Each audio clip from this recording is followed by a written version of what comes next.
Edmonton Sports Talk. My God, I loved it. My name's Jay Milne. Hashtag Blue. Our sports update deliverer, the Coop. I'm Zachary Kubish, and you're up today. You know what, Reid? You might be honest. All right, here's what's going on in the nest.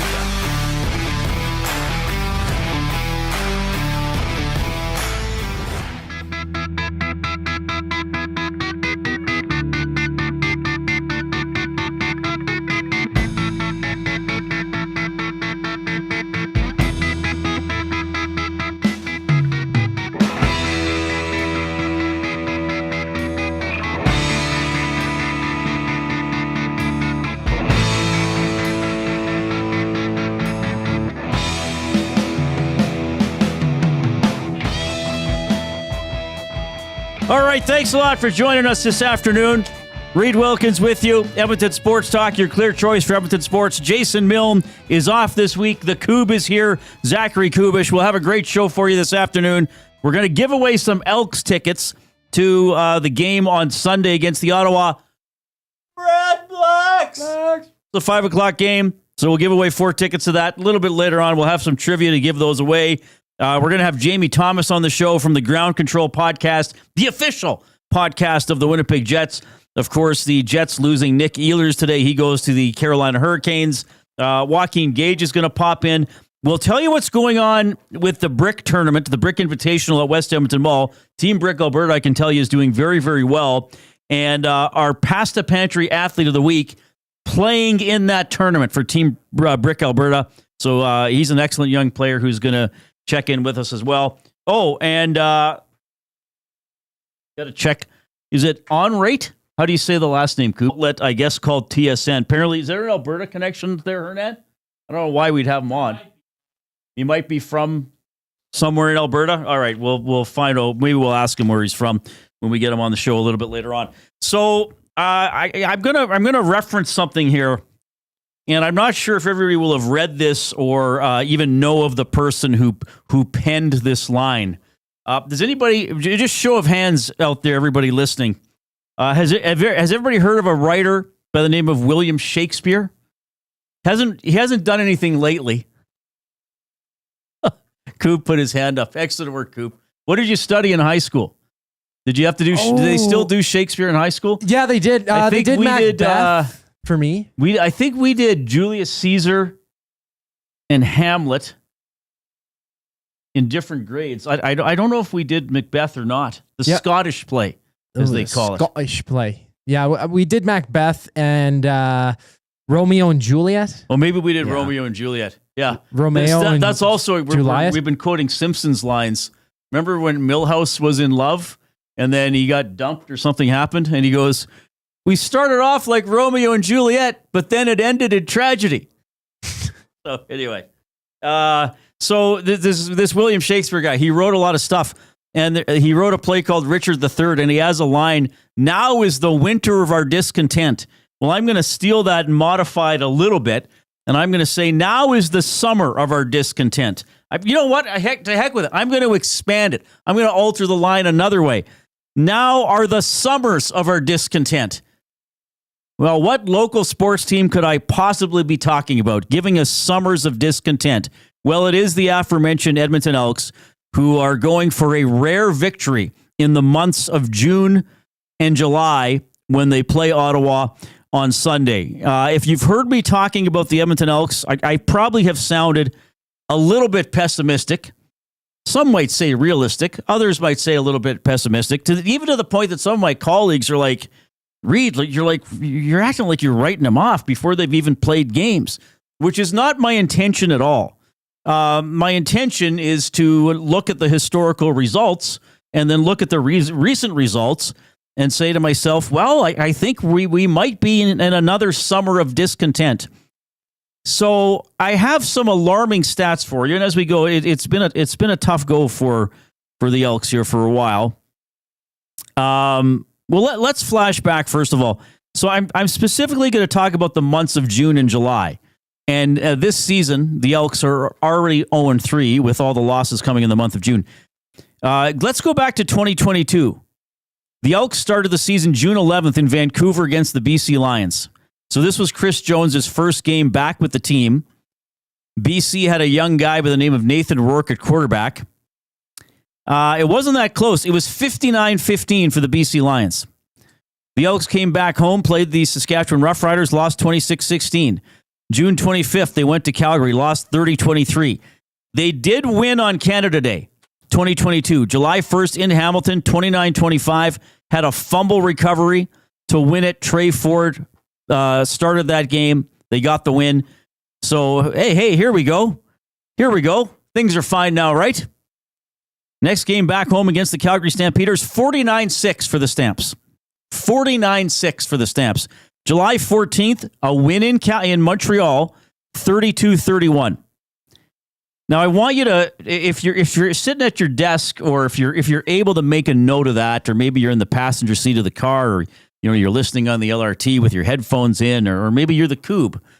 He's going to make a note of this. I want you to write down that date, July 14th, 2022. Okay, just write it down, and I'll refer back to it later. It's kind of like I'm teaching a grade 10 English class. Look at the foreshadowing in Act 1 of Romeo and Juliet. That's going to really come back to bite them in Act 3. Rapunzel, let down your hair. Is that from Romeo and Juliet? That might be a different play.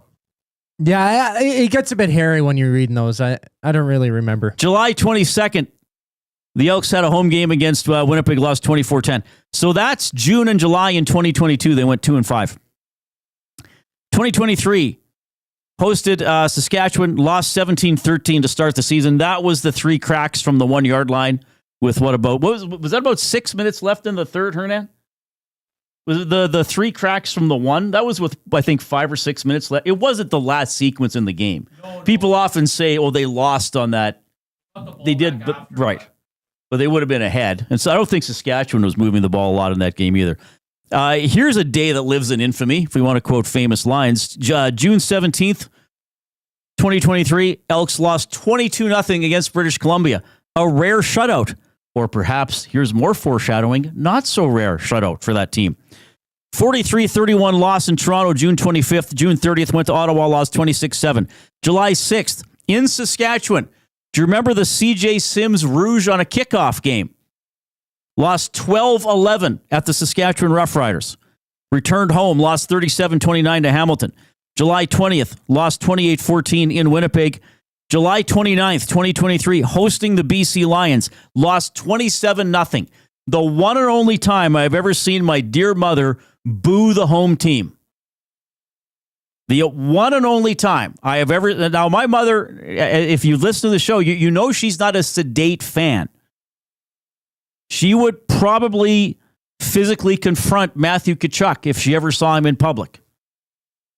She probably would assault Austin Matthews if she ever saw him walking the streets of downtown Edmonton. She was booing the Edmonton Elks, and she said to me, Reid, I'm not booing the players. I'm just booing Jones and the coaches. So that was 2023. The Elks go 0-8 in the months of June and July. Let's flash back to last year. Am I giving everybody trauma by going over these results? I apologize, but hey, toughen up. Anyway, June 8th, last year, Game 1 of the Stanley Cup Final. The Elks game was moved to the afternoon. They had the lead in the fourth quarter. Looked like a relatively safe lead. Lost 29-21 to the Saskatchewan Roughriders. Played Montreal, lost 23-20. Actually didn't play bad that game, but still lost. Then we had the consecutive last play field goal games. July 22nd, lost 39-36 in Toronto. July 27th, lost 24-21 at BC. July 14th, looks like it's going to overtime. Boris Beattie kicks it out of bounds. The Red Blacks get a completion to get into field goal range, and the Red Blacks win 37-34. Went to Ottawa July 19th, lost 20-14, and then July 28th last year, lost 44-28. So those are all the results in June and July for the last 3 seasons. So here it is, everybody. Here's what I'm going to tell you. In the last 3 seasons and 4 seasons counting this one. Now, there's still time to remedy this stat a little bit this year. But in June and July, going back to 2022, the Edmonton Elks have 2 wins and 23 losses. I'll say that one more time. In June and July, going back to 2022, including this June, the Elks have played 25 games. They have won 2 of them. They have lost 19 in a row. I'll say that again because I want this to sink in a little bit. The Edmonton Elks have lost 19 consecutive games played in the month of June or July. Now, maybe that changes on Sunday. But what you're saying to me, and some of my colleagues have, Reid, on what are you basing your doom and gloom? So it's these stats I have on this page here. I'm holding it up. You can see it on YouTube. You can imagine me holding up a piece of paper if you're on an audio stream. So that's where I'm coming from. Now, as I've said, there are some good signs for this season. I think the special teams look better than they have in years, including the place kicking. Blanchard looks better than he did in the first game, for sure. They seem better on the return game, both coverage and doing it themselves. The defense has given up some big passing plays. I do think, though, they're playing with some energy and ferocity on defense. I think the offense, we'll see. They're playing Ottawa. Ottawa is probably not a great team themselves, but I would not. This is why I always say I would not establish the Elks as a favorite in any game until they can start getting some wins, and specifically some early season wins. Okay, I mean they haven't won a lot of games at all. Even going back to 2018 and 2019, they were a pretty mediocre team, quite frankly, and then they've been an outright bad team the last 3 years. We'll see what's going to happen this year. But all I'm saying is that's why I keep saying, well, once they prove they can start winning, even occasionally, I'll start to say, oh, you know what? They're the favorite in that game. They should win. Once they hit the field, anything can happen. They did do, they hung in there and played pretty well for the most part against an outstanding Winnipeg team last week. Hopefully they can jump on the Ottawa Red Blacks and get a win at Commonwealth on Sunday. Okay. That's what I'm saying. If you would like to get in touch, I encourage you to do so. 780-218-9999 is how you text the afternoon inbox. It is presented by River Cree Resort and Casino, home of the kitchen restaurant, all-you-can-eat prime rib buffet for just $49.99 every Sunday. That is from 4 to 10 p.m. You can email Reid at edmontonsportstalk.com. If you're listening on one of the audio streams, we thank you for that. iHeartRadio, TuneIn Radio. You can also listen and watch on YouTube. Edmonton Sports Talk is the channel. We have gone over 13,000 subscribers, which is pretty cool. And for this individual show, click that thumbs up, give us a like, share the show with other people. Say, hey, check this guy out. Check out him and Jay when Jay's back. They're having a lot of fun. They like talking sports. They like talking about Edmonton. So here we go. Give us that thumbs up as well. Smitty the Welder says 2-24 after Sunday is what you were saying. Not specifically, Smitty. I'm just saying if you're picking the Elks to win an early season game, on what are you basing that? I guess that's what I'm saying. That's all.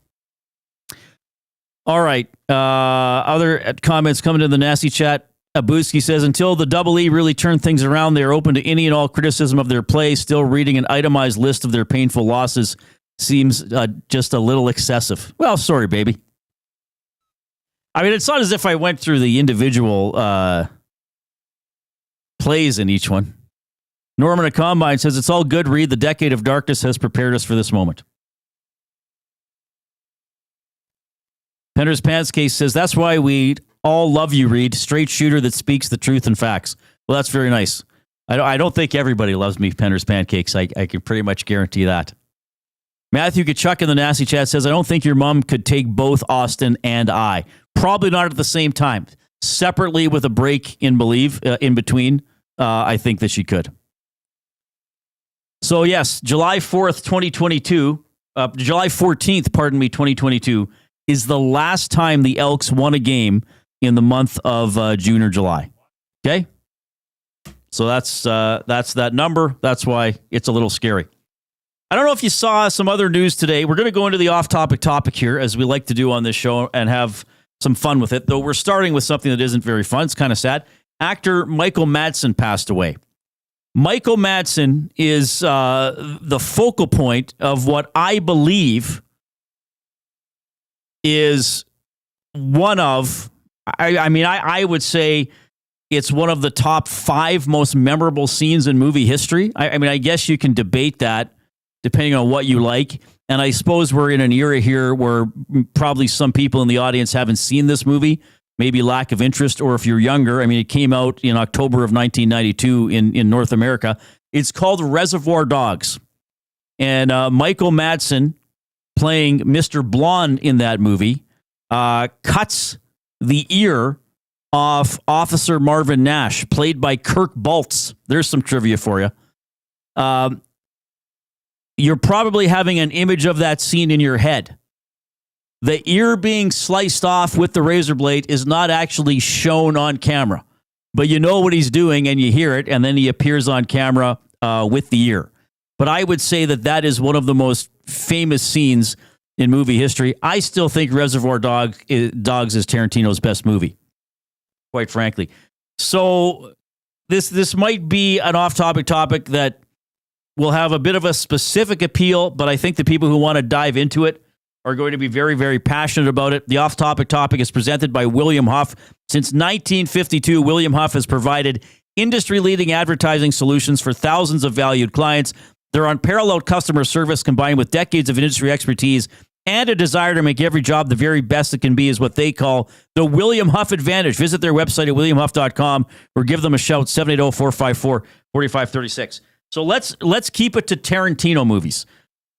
What is your favorite, or what is the best scene in a Tarantino movie? There is a lot of iconic stuff. Probably scenes that I'm not even remembering. I'd have to go with the ear scene in Reservoir Dogs. I just think that is a memorable scene. Okay, here's the thing. Once you hear "Stuck in the Middle," that's immediately what you think about. The first few chords of that song, you're like, oh, this is from Reservoir Dogs, where he cuts off the guy's ear. Tarantino's movies: Reservoir Dogs, Pulp Fiction, Jackie Brown, Kill Bill Volume 1, Kill Bill Volume 2, Death Proof, Inglourious Bastards, Django Unchained, The Hateful Eight, Once Upon a Time in Hollywood. What is the best and or most memorable scene in a Tarantino movie? The off-topic topic presented by William Huff. Coob, you look eager to jump in already. I am, yeah. Would you like me to jump in with mine? Yeah, go ahead. Okay. Well, Inglourious Bastards was another one that Quentin Tarantino directed. I think the scene where the officers are in the bar, and one of the officers is a spy, kind of undercover in the film, and he goes to count on his fingers, but he does it in the American way and not the European way, and he gets caught. Well, I don't remember that. That's a good one. That's a nice little touch. Yeah, that's where the movie really. All right, so there really you go. Coob has one. Pineapple Prophet in the Nasty Chat. The music makes that scene, Reid, for sure. Tom G in the Nasty Chat says, when's Connor being traded? Tom, thank you for the question. Not today. Probably not this summer. That fair answer, Hernan? Yeah. All right. 780-289-9999 is the River Cruise Resort Casino inbox if you want to send me a text. Coob's actually watching the text line. Again, we're going to give away Elks tickets to hopefully a win on Sunday against the Ottawa Redblacks, and keep hitting the thumbs up if you're watching on YouTube. Joaquin Gage is going to slide in. We got our Past the Pantry Athlete of the Week later. We'll go to Winnipeg to get some reaction to Oilers leaving. Jay Onrait is going to be on at around 5:30 today. And we're I'm bringing it over. I'm bringing it over from Inside Sports. The Edmonton Sports Talk debut of Name the Animal today. So Coob and I decided we're going to do one kind of as an exhibition to get it ready to do it with Jay next week. Okay? Yeah. All right. Here comes the Coob.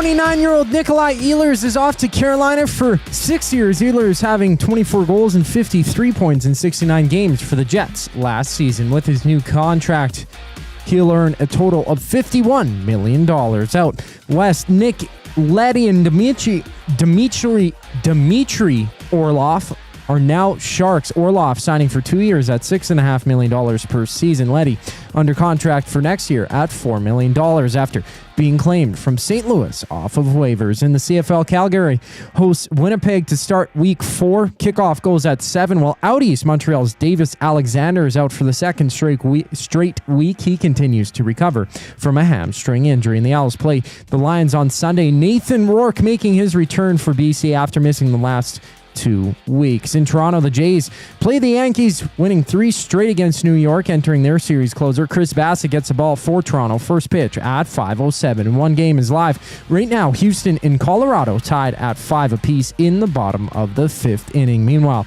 the Riverhawks take on the Lefties at home. Edmonton losing 16-9 last night. Catch the full game right here on EST. Tune in on our audio streams with first pitch at 7:05. This sports update is brought to you by Windsor Plywood Leduc, locally owned and operated, serving Leduc and surrounding areas since '93. They have doors, flooring, baseboards, and of course, they have plywood. Go see the knowledgeable staff today at Windsor Plywood Leduc. Former Oilers goalie Joaquin Gage checks in on the other side of the break. I'm Zachary Kubish, keeping you up to date.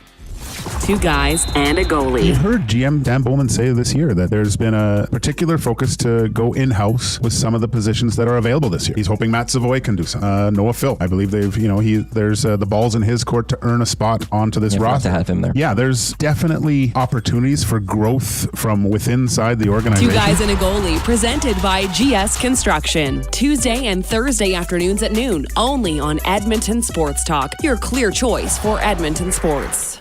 Win a trip to Osheaga with the Banquet and Aperol. We're sending one lucky guest to Montreal with flights, hotel, and 2 tickets to one of Canada's hottest music festivals. Enter by July 26. Details in store or on the Banquet app. Get real. Play hard. GCL Diesel has been serving oil country since 1972. From diesel cars to SUVs to pickups. From farm tractors to school buses to a big rig. From diesel generators to forklifts, GCL can test, troubleshoot, and repair all diesel fuel system components. Whether it's injectors, pumps, turbos, filters, or additive, GCL has the parts you need to keep your diesel running the way it should. For genuine diesel parts at wholesale prices, visit GCL Diesel in the West End or online at GCLDiesel.com. GCL Diesel. Diesel understood. Summer in Edmonton means 3 things: warm weather, long nights, and plenty of sports. From the lake to the links, you can boost your summer fun with hundreds of casino games, live betting on your favorite sports teams, and access to popular lotteries. All in one app, anywhere in the province. Download the Play Alberta app today and deposit $20 or more with promo code YAG50 to claim a $50 free bet. That's promo code YAG50 for a $50 free bet on us. Redeemable once per Play Alberta account. Remember, if you gamble, please use your game sense. Hey Edmonton, ready to take advantage of lower rates and better pricing? South Fort Chevrolet in Fort Saskatchewan has you covered. From rugged trucks to sleek SUVs. And with over 40 years in business, you can trust that you're getting the best deal on your new ride. As the proud title sponsor of the Nielsen Show, EST listeners can drive a little to save a lot with South Fort Chevrolet's transparent pricing and down-to-earth sales team. Visit us today in Fort Saskatchewan or online at southfortchev.com. Kayaks, bikes, camping gear? Make space for summer fun with Sentinel Storage. Spend more time on adventures with your outdoor gear and less time looking for them. Sentinel Storage. Try 4 weeks free at sentinelstorage.ca. Must you click? Your thumb. Must you click? All right, there's the Thumb Click remix as put together by Zachary Kubish, reminding you to give us a thumbs up if you're on the YouTube stream, if you haven't already. If you have, you can help us out by sharing the link to the show with a like-minded individual who you think might enjoy it or hate it. Now, let's face it, talk radio, we get a lot of hate listens too. Remember so Private Parts. Howard Stern plays himself. Great movie. It was pretty well done, actually. Yeah. You never knew, because sometimes when there's that much hype around one person or a thing, I get a little like, I didn't watch The Simpsons for about a year and a half because I was like, it can't be that good. And then I started watching at university and it was good. But that was the one scene when he started doing his show. They were like, the average Stern fan listens for like 22 minutes. The average Stern hater, 45 minutes. Yeah. So I remember that. It was something like that. So if you think if you think somebody might really hate me, send them the link for sure. Yeah. Because they'll and especially if you also hate that person. There's lots. So if you know somebody, if you hate somebody and you think they'll hate me, for sure send them the link. That's how you can get them and help me. That would be great. That would be really good. Good point, Reid. Why get people that like me? I'm really playing. I'm playing 5-dimensional chess. Forget about 4 dimensions. Joaquin Gage joining me in the banquet studio. Avocado and feta dip, passion fruit cheesecake, and cocktails that taste like summer in a glass. Try the new feature menu at the banquet. I feel like I'm seducing somebody with this, Reid. You know, not only do I have avocado and feta dip. You had me at avocado, Reid. We're going to follow it up with some passion fruit cheesecake. Heavy on the passion, everybody. Refreshing, craveable, and made for sunny days. The banquet. Get real. Play hard. All right. Coob wants to contribute. Off-topic topic. All right. People's favorite scenes in a Tarantino movie. We got a couple here from the River Cree inbox.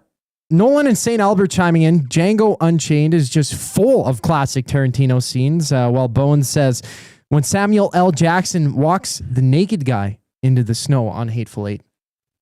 In which one? Oh, Hateful Eight. I don't remember that scene specifically, but I remember really liking Hateful Eight. I liked it too. And I thought it wasn't overly well reviewed. No, it wasn't. But it was good. It was really good. When I heard you saying, obviously, the scenes that stick out, my scene, the one that jumped into my head was the scene where Bill from Kill Bill Volume 2 brings Uma Thurman and he hits her with the dart to numb her with truth serum or whatever. Okay, and he goes into his whole explanation of superheroes and comic book lore and how all superheroes have an alter egos where Peter Parker becomes Spider-Man. That's his alter ego. But Superman's the only guy that his alter ego is Clark Kent. He's always Superman. Oh, right. Yeah. And I like that one. Yeah, okay, right. I have to watch that again. Yeah, it was good. That was a good scene. Tarantino's an interesting guy. I read a sort of biography of him several years ago, and it wasn't a blockbuster, but he was the work at a video store, watch everything. Yeah. So a lot of I think a lot of his stuff he sort of rips off. Of course. But that's art. That's art. You're influenced. But that's why every scene was, let's make it cool. He wasn't worried about making a realistic movie. No. He wasn't worried about, I want people to experience something that they might experience in real life, and this will help them. He is kind of making comic books in a way. In a way. Like the cartoonish violence, which I get isn't for everybody. I mean, even I watched parts of Reservoir Dogs. It was on TV maybe a month ago or so, and I watched a good chunk of it.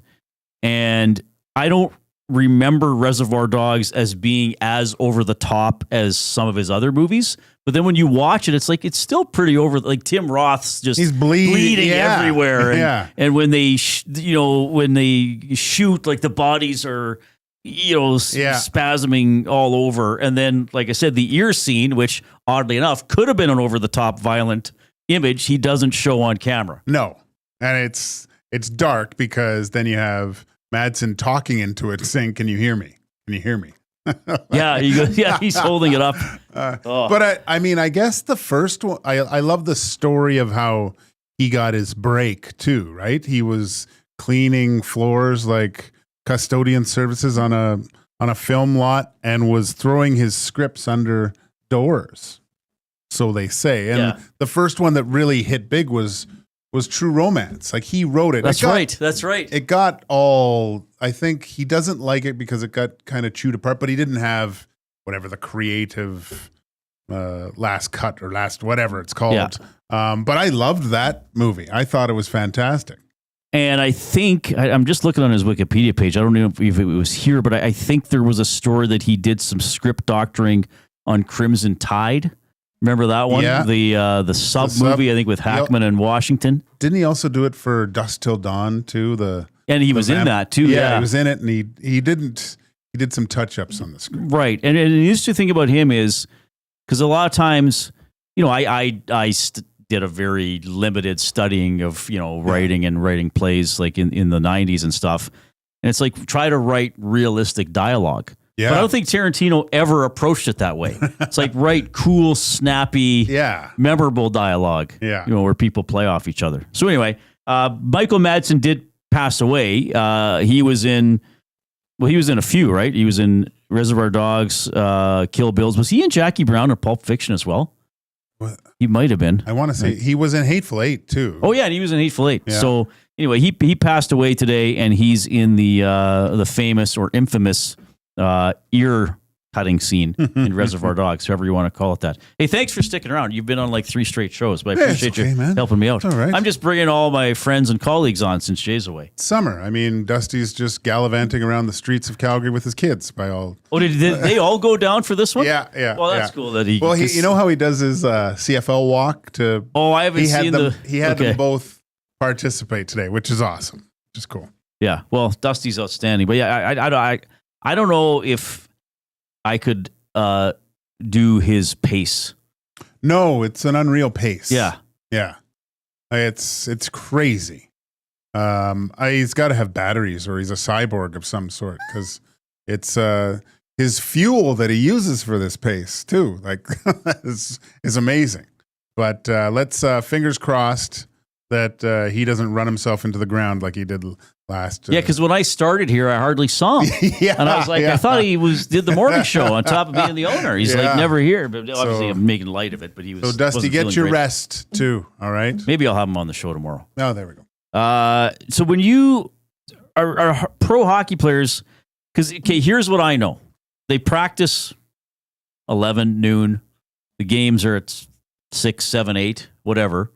Are any pro hockey players early risers, or does your body become in tune to you don't get up that early? I think it's just like anything else. You just, as a younger guy, you probably sleep until the last possible minute that it takes you to get out of bed, get to your car, get to the rink before it looks a little absurd. Whereas you probably have guys with young children that are up. So I don't think there's much difference in it. I've always been kind of an earlier riser, more so now that I'm older. I guess I get up earlier.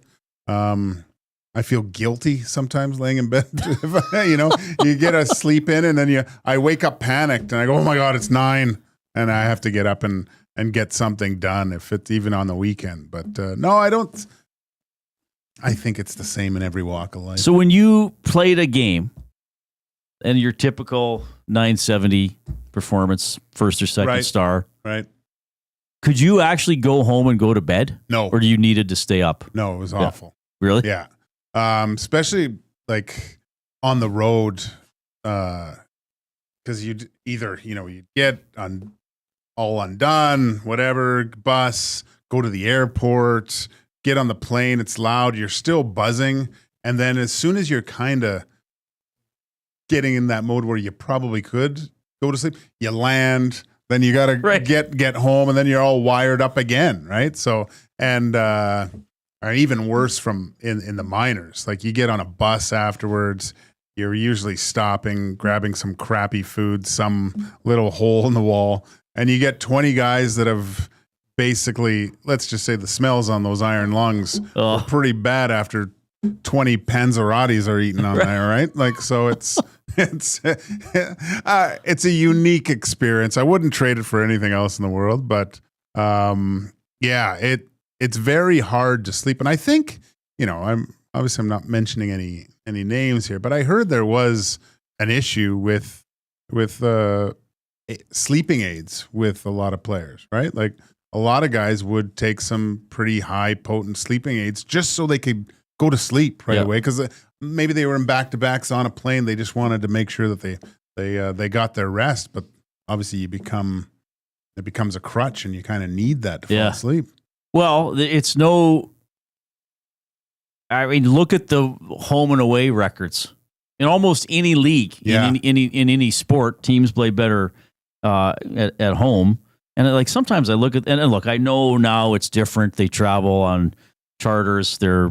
Most of them are paid over $1 million a season, or in some cases way over, and they're not staying in the flea bag hotels. No. But sometimes I think that, like, okay, so even that game ended at 10 Central, and there's probably 90 minutes till you're on the plane, depending on the city. And even if it's a quote unquote shorter flight, you're landing well after midnight, you're going to a hotel. Okay, what's the room going to be like? I guess they get used to traveling, but when I travel, I'm always like, okay, what floor am I on? How do I get? Well, it's like you land. It's not like you're already at the hotel, right? You land, you have to get off the plane. There could be customs involved. You wait for the bus.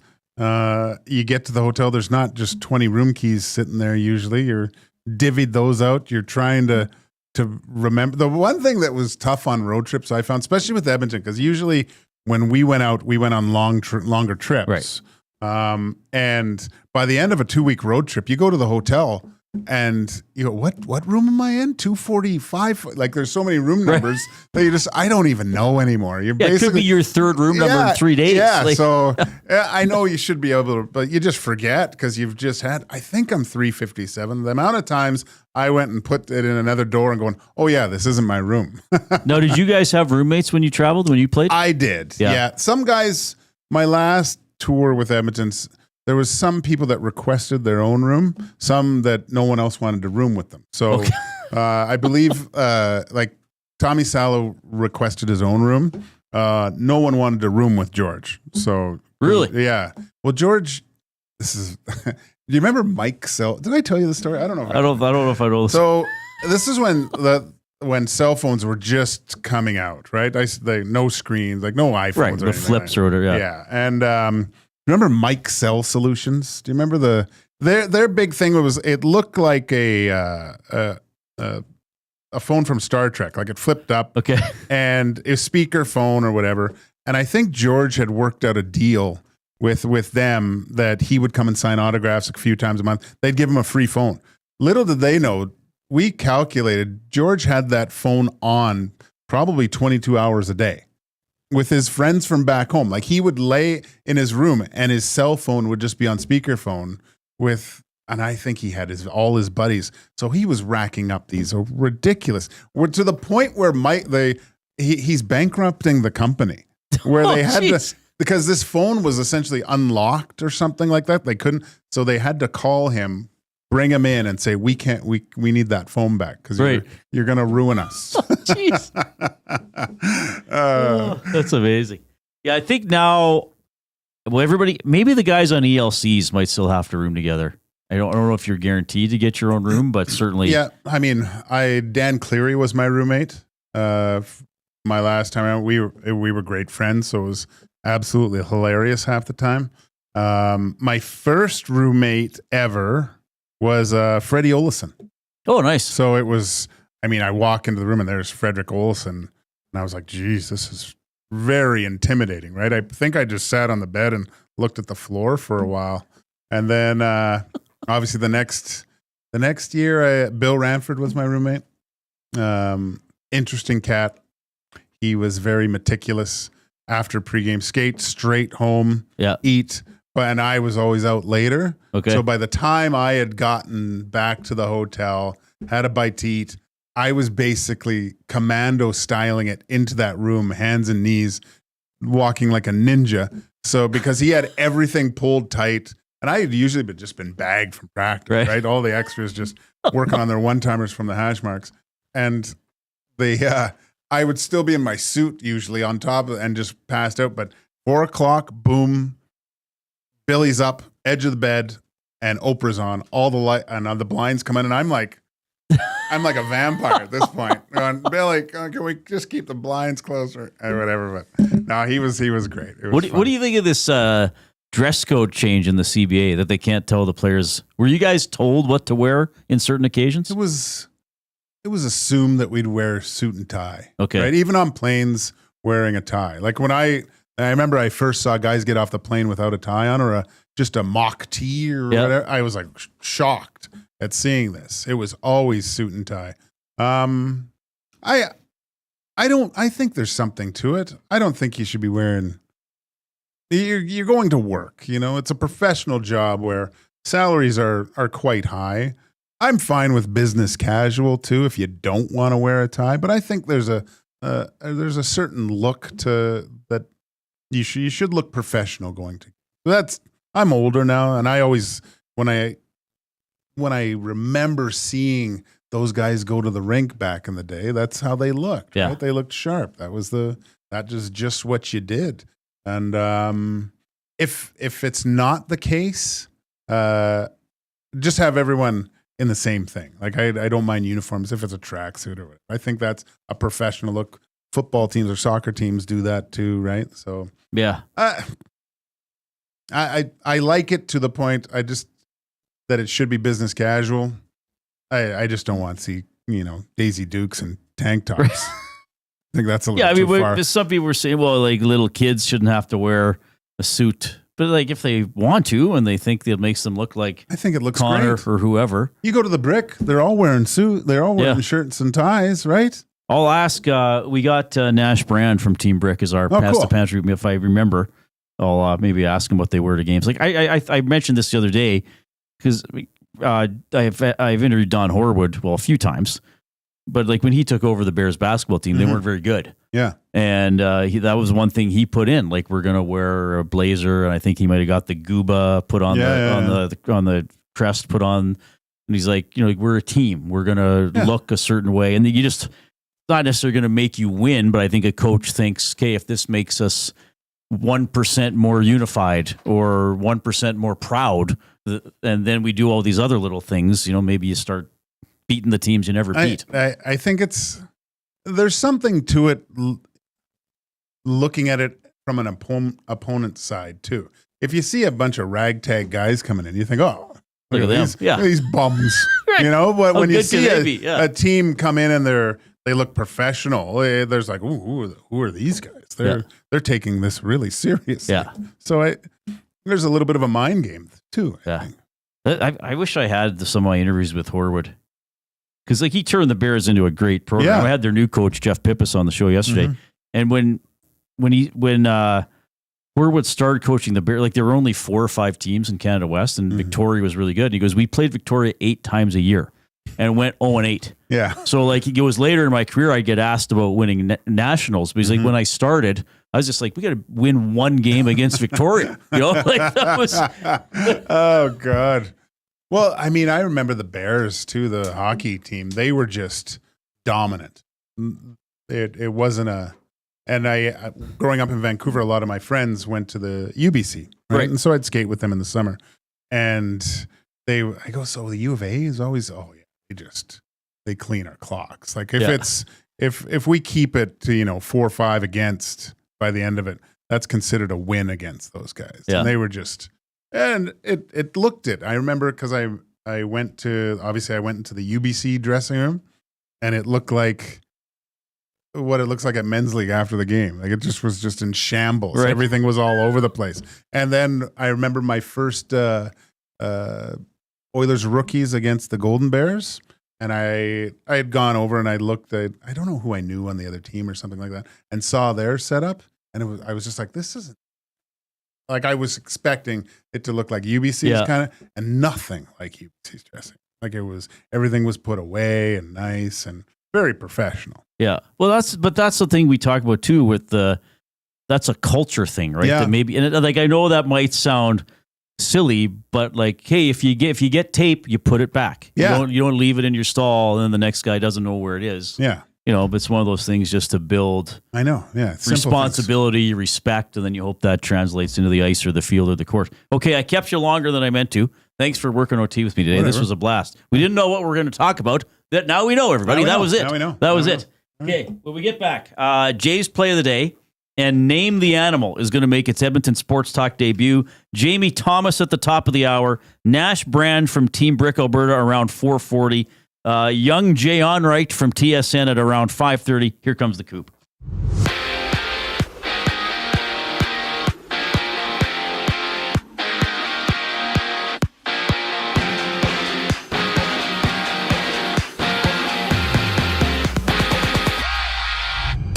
Nikolai Ehlers is off to Carolina, signing with the Hurricanes on a 6-year, $51 million contract worth an average salary of just over $7 million. Ehlers had 24 goals, 53 points in 69 games with the Jets last season, while in San Jose, Dmitry Orlov has signed a 2-year, $13 million deal with the Sharks, while Nick Leddy is also a Shark, being claimed off waivers earlier today from St. Louis. Leddy's signed through next season with a cap hit of $4 million. CFL action has a 3-0 Bombers taking on the 2-1 Stampeders. That one gets going at 7.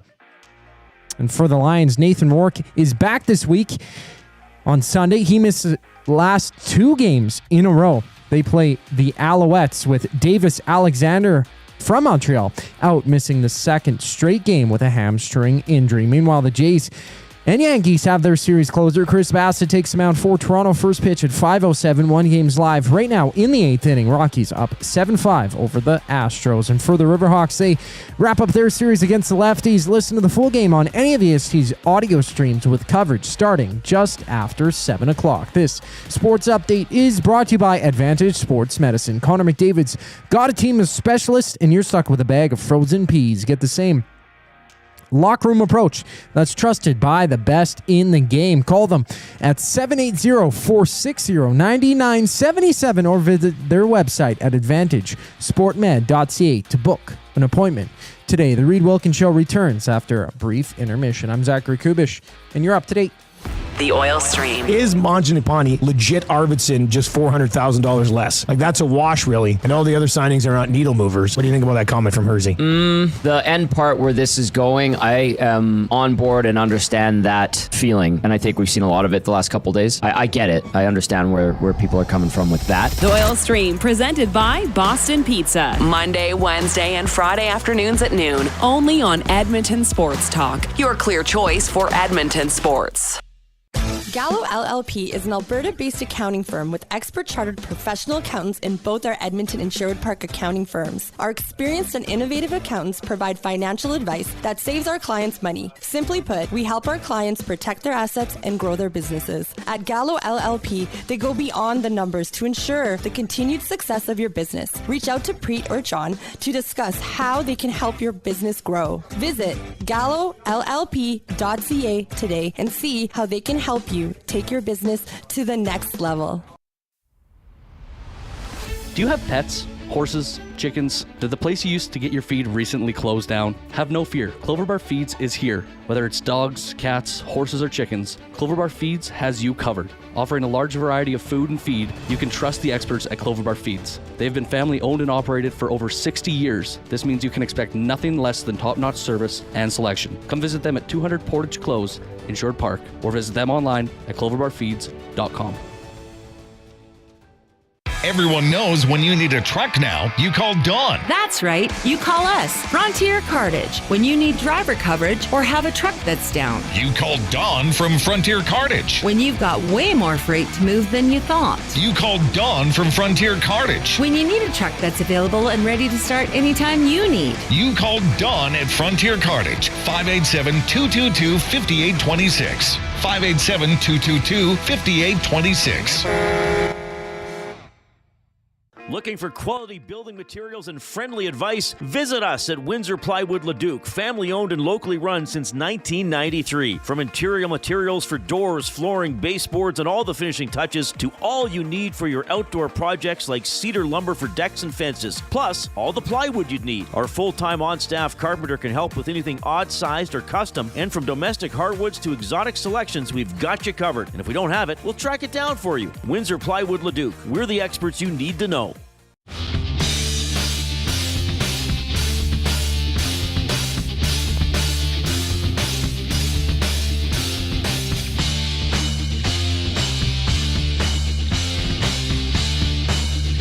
All right, thanks a lot for tuning in this afternoon. My goodness, hope you're having a great afternoon. 780-218-9999 is how you can text us the River Cree Resort and Casino inbox. Jump into the nasty chat on YouTube chat.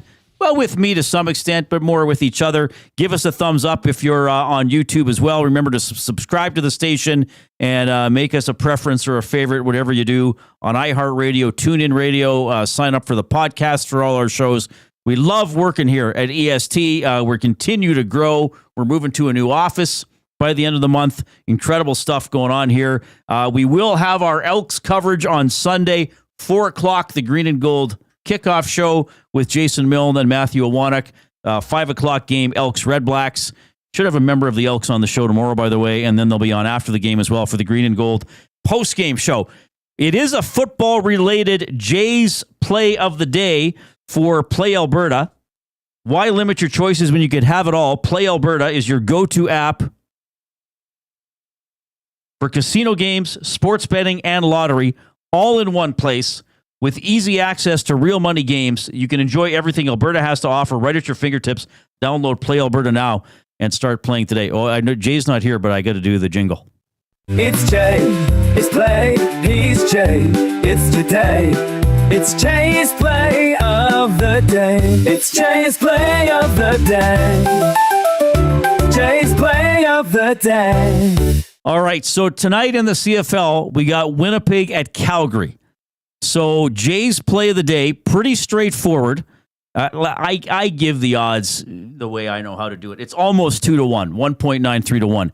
Nick Dembski, great receiver for the Blue Bombers, 5 or more total receptions. 5 or more receptions for Nick Dembski. So 1.25 plus another one. I would say that he would be good for that. That is Jay's Play of the Day, presented by Play Alberta. So you go to playalberta.ca, or you open the Play Alberta app on your phone or your tablet or whatever you got. You click on sports. You'll see on the menu EST specials. Go there. There are other fun things to look at besides Jay's Play of the Day. Dusty's got a Play of the Day. There's an early bird bet also involving tonight's CFL game, the Blue Bombers to win. Colaros with a couple of passing touchdowns. So check out all those. Pick 1 or 2 that you like. See if you can bump up your bankroll a little bit. That is Jay's Play of the Day. Jay Milne's in the nasty chat saying, name the animal. Unreal. Can't wait. So we're going to do it, everybody. So this was something I started on my previous job. I'll give credit to my former colleague at 630 Ched, Kellen Kennedy. So I'll give a background for this for people who might be new to it, or even as a recap for those who have heard it before. So when the Eskimos were changing their name, and we were pretty sure it was going to be Elks, we played the noise an elk makes on Inside Sports, and I had no idea how it sounded. It's a very shrill sound. You probably have heard it. So then for a week, Kellen and I did Name the Animal. So he would pick an animal and play the sound, and I would have to guess what it was. So the first time we did it every day for a week, and then we just did it whenever we felt like it. We might do it once a week for a month. We might go away from it or forget to do it for 3 or 4 weeks and then do it twice in a week. So that's Name the Animal. Now, I want to stress this is for educational and entertainment purposes only. Okay? If you guess the animal before I do, that's awesome. You don't win anything. You're just participating for fun. Okay? It's not a contest. It's for information and educational purposes only. Now, Jason Milne and I were talking about this with Coob on the show probably 3 weeks ago, and we should have started it last week, and we forgot that I had a couple days off last week. And then Coob was like, we got to do that animal thing. I was like, yeah, we got to do Name the Animal. And I said, well, let's not wait for Jay to come back. Let's perfect it. So this is kind of an exhibition schedule. This is preseason for Name the Animal. Because Coob was asking me some questions this morning. What if you like to be meticulous and planned, and I do too, to a point. Mm-hmm. And you asked me a couple things. I was like, yeah, maybe. And then I said, Coob, I said, let's just do it. You know, this monitor just went out, by the way. Oh, it came back. No one's like, it doesn't have to be, like perfect. Right. You know, I don't get a score. I just try to do it as quickly as possible. I might add, and you got to handle it your way. You don't have to try to do it the way Kellen did. But it will start with Coob playing an animal noise, and then I will try to name the animal. Exhibition schedule, and we're going to do 2 today to get warmed up, and then we do it for real when Milno's back, and we really fired up. All right. Oh, I'm so excited for that. I spent about 20 minutes, I think, today. I did come in a little bit early, so I had some time. I'm glad that I was able to prep and really look through all of the sounds. There was a couple sounds I really wanted to find, but I was unable to, so I might save those. Okay, for so another here's day. the first thing that we're learning since it's an exhibition schedule. When I say, and now, Coob, it's time to name the animal, you play the noise. Okay.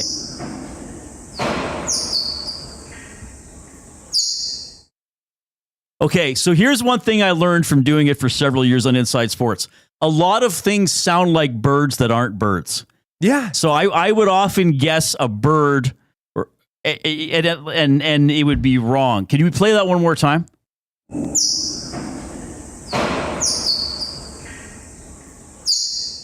See, I would think that would be a bird, but I'm going to say, okay, here. So I can ask some questions.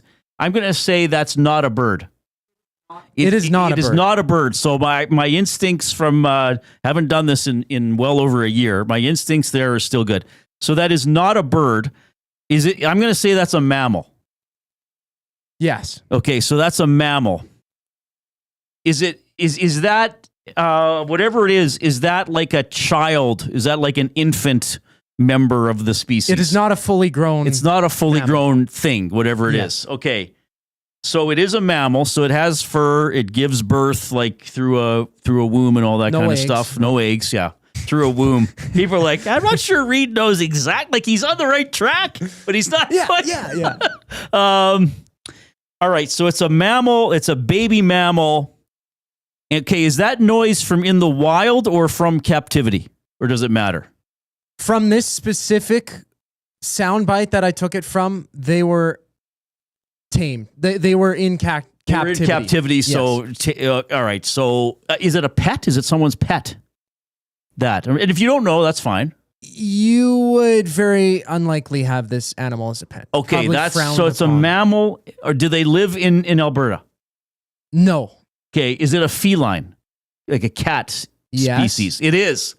Okay, and they don't live in Alberta. They do not live. You're sure on that? Because sometimes, okay. I don't think they is live this, in North would this be America. considered a ferocious animal? You would not want to run across one of these. All right. So, but it's a baby. Mm. Okay, it can't be a baby lion. It is not a lion. Is it a baby tiger? It is not a tiger. Okay, so now I'm out of animals. Well, there's a couple other cats. Well, that are lynx live in Alberta. Yes. Bobcats live in Alberta.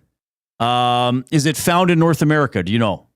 I'll search it up. I'm 99% sure. You think not? I might. Can I look at the Maybe nasty in chat? zoos they would be. Yes. They're not native to North America. Are they furry? Like, because some mammals aren't totally furry. They have hair all over their body. I wouldn't say like, well, I Okay. guess they're furry. Yeah. I'll use Yes. the nasty chat for this one. Usually, Jane, I'll be doing this. Is it a jaguar from Robin the Grove? It is not a jaguar. Is it a little hippo? Because hippos are still It mammals, is not right? that. It is not that very famous. Is it a online hippo. Tasmanian devil? Wow. Well, no, it isn't. But good pull. Is Only it in an Tasmania. anteater? It is not an anteater. No. All right, I'm going to need a big hint here. I'm going to need a big hint. Plus, we're going over for time. We're going to have to do the second one for the exhibition schedule later. Jay Milne's probably listening and is horrified and is like, this is how it works? Oh, my God. Pattern. It's a leopard. It's a baby leopard. No. It's a baby zebra. No. Oh, that's not a feline. All right. Print. Pattern, print. A cheetah? Yes. It's a baby cheetah. It's a baby cheetah. It's a baby. That is how a baby cheetah sounds. That's Play that again. Wow. It's a baby cheetah chirping. So they chirp. So That is here's a the thing. chirp. No, this is why it's so informative, because you think, oh, animal, cat, jungle cat, or whatever. It's going to even a baby would growl or have a nasty sounding purr, but they have that more of a chirping noise. All right, that was excellent. Thank you. And they do very, it very challenging, by the way. right. Yeah, it was a weird one. I looked up weird animal noises. I wasn't going to add a specific animal just yet, but they chirp primarily to communicate with their mothers and siblings, maintaining social bonds and ensuring their safety. Okay, so we're going to do two today. We'll do the other one later because we're heavy for time here. So Jamie Thomas is coming up. Ehlers has left the Jets for Carolina. Jay Onrait scheduled to join us around 5:30. We'll give away 4 Elks tickets to the game against the Red Blacks. We'll do that in the final hour of the show between 5 and 6. Here's the 4 o'clock break. The Lock Shop. Where are you at on what the Oilers have done over the last few days? I was okay with what I saw for the roster going into the season because to me it was a playoff team. And then go make your moves during the season. I wonder about this upcoming NHL season because it's the Gavin McKenna draft. And I wonder if we're going to get sellers selling sooner because they're going to want to bottom out sooner this year. And could the Oilers be one of those teams then to go take advantage of those teams that are selling out? Or maybe there's a few more sellers. The Lock Shop, weekday mornings at 11, only on Edmonton Sports Talk, your clear choice for Edmonton sports. If you aren't wearing a Connect belt, what are you waiting for? A one-size-fits-all belt with a smooth, hole-free track system makes it adjustable for the perfect fit. With fully customizable options, you can choose your belt color, material, and buckle to suit your style. 100% Canadian-owned and operated, Connect belts are designed for work, everyday wear, and even a round of golf. Check out the large selection of men's and women's styles at www.knktbelts.com. Connect belts, the perfect fit every time. River Creek Resort and Casino on K97 proudly present Steve Earle and Reckless Kelly.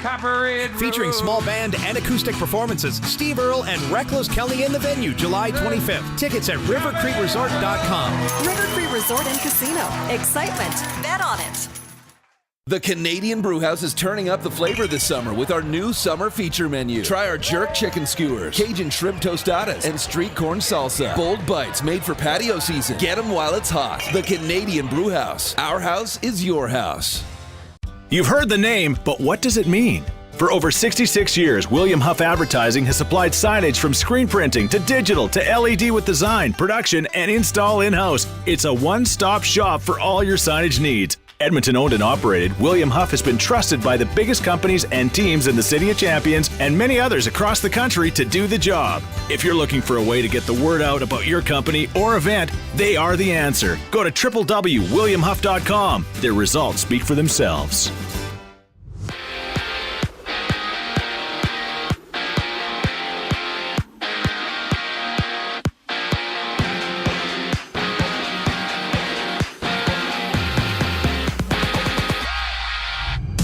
The Canes made another splash signing UFA Nikolai Ehlers for 6 years at over $7 million per season. The 29-year-old spent his entire career with the Jets, potting 24 goals, 53 points through 69 games in Winnipeg last season. Elsewhere, 33-year-old Dmitry Orlov is now a Shark, signing a 2-year contract worth an average salary of $6.5 million. San Jose also claimed Nick Leddy off of waivers from the Blues. He's under contract for next season at $4 million. Out in Calgary, the Stampede Bowl goes down between the Stamps and Bombers. Dustin Nielsen's on the call. Kickoff at 7 o'clock. Meanwhile, the Owls have ruled out Davis Alexander for Sunday's game against BC. Davis now set to miss 2 straight games with a hamstring injury. And Nathan Rourke makes his return for BC in the game.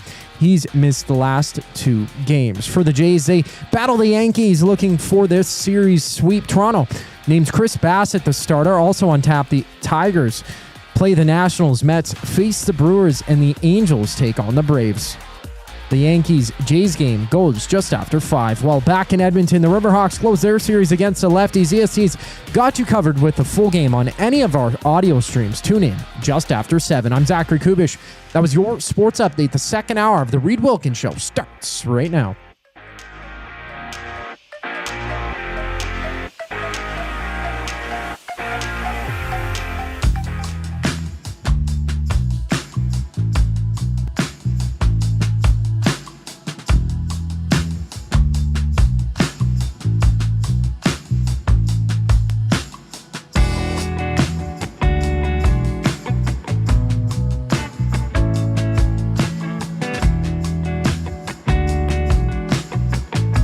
All right, hope you're having a great afternoon. Reid Wilkins with you. Jason Milne off this week. He'll return Monday.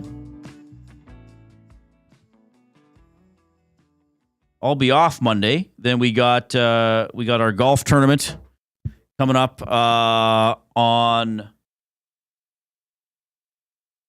Tuesday. So that'll be fun. First time that I'll be golfing in that one. Our EST Golf Classic over at the ranch. That'll be fun stuff. Thanks a lot for checking out the show this afternoon. We're having a good time. Jamie Thomas is going to join us in a couple of minutes, maybe less than that. We'll have our Athlete of the Week for Past the Pantry.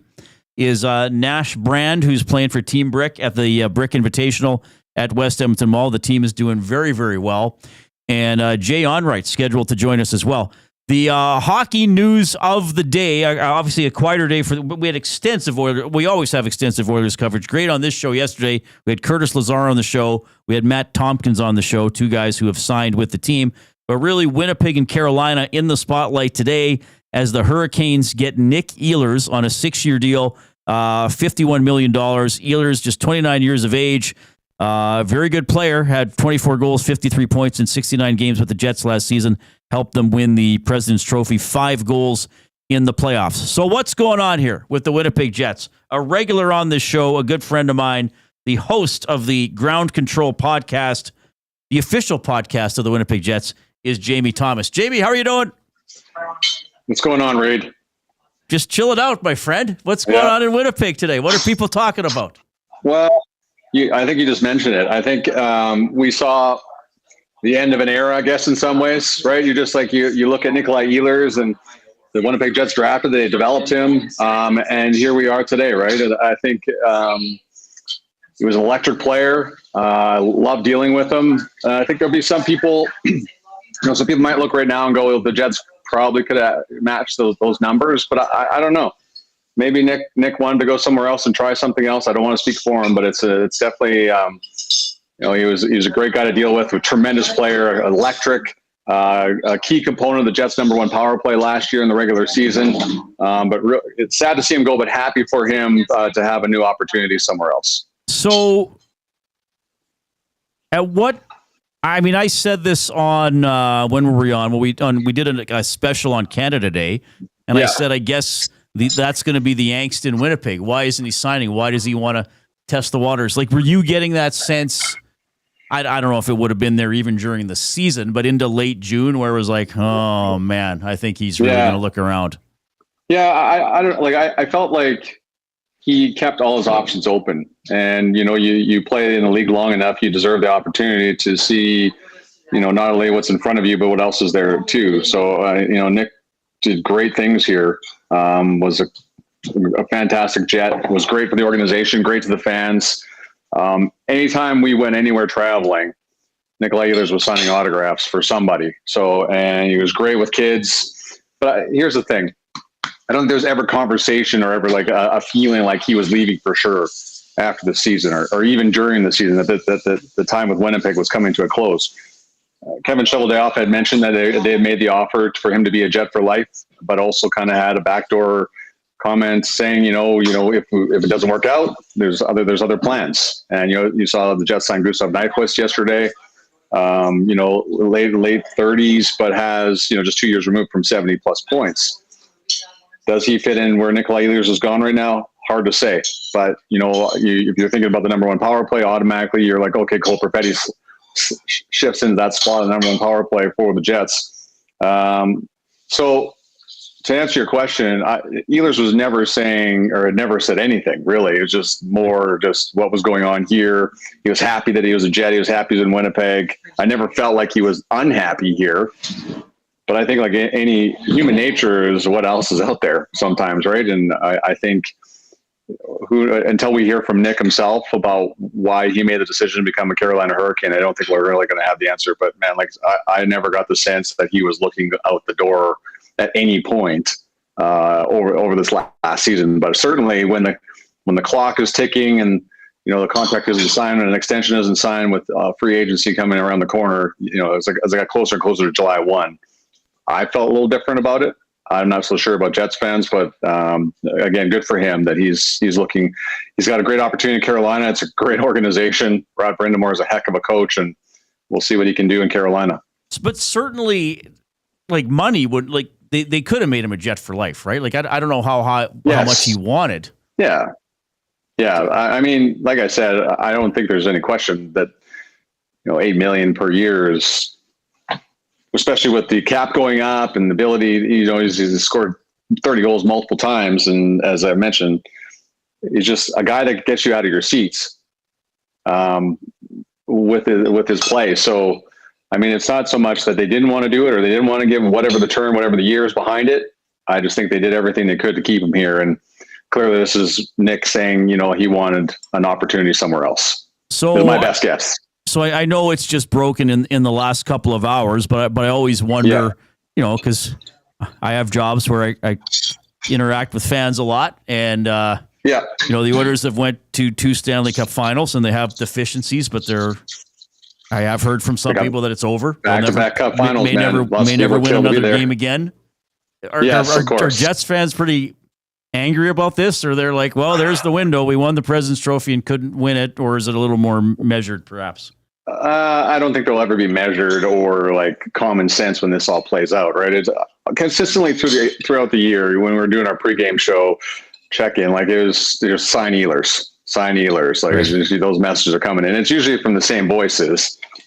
And listen, there'll be lots of people that will be upset that he's not here, right? It's what he has done here and it's not like he's literally a fan favorite. Like that's since he's been here, since he signed here, people have loved Nikolai Ehlers. So yeah, there'll be a group of fans, but I don't think anybody's like ending their season tickets right now because of, or the sky is falling.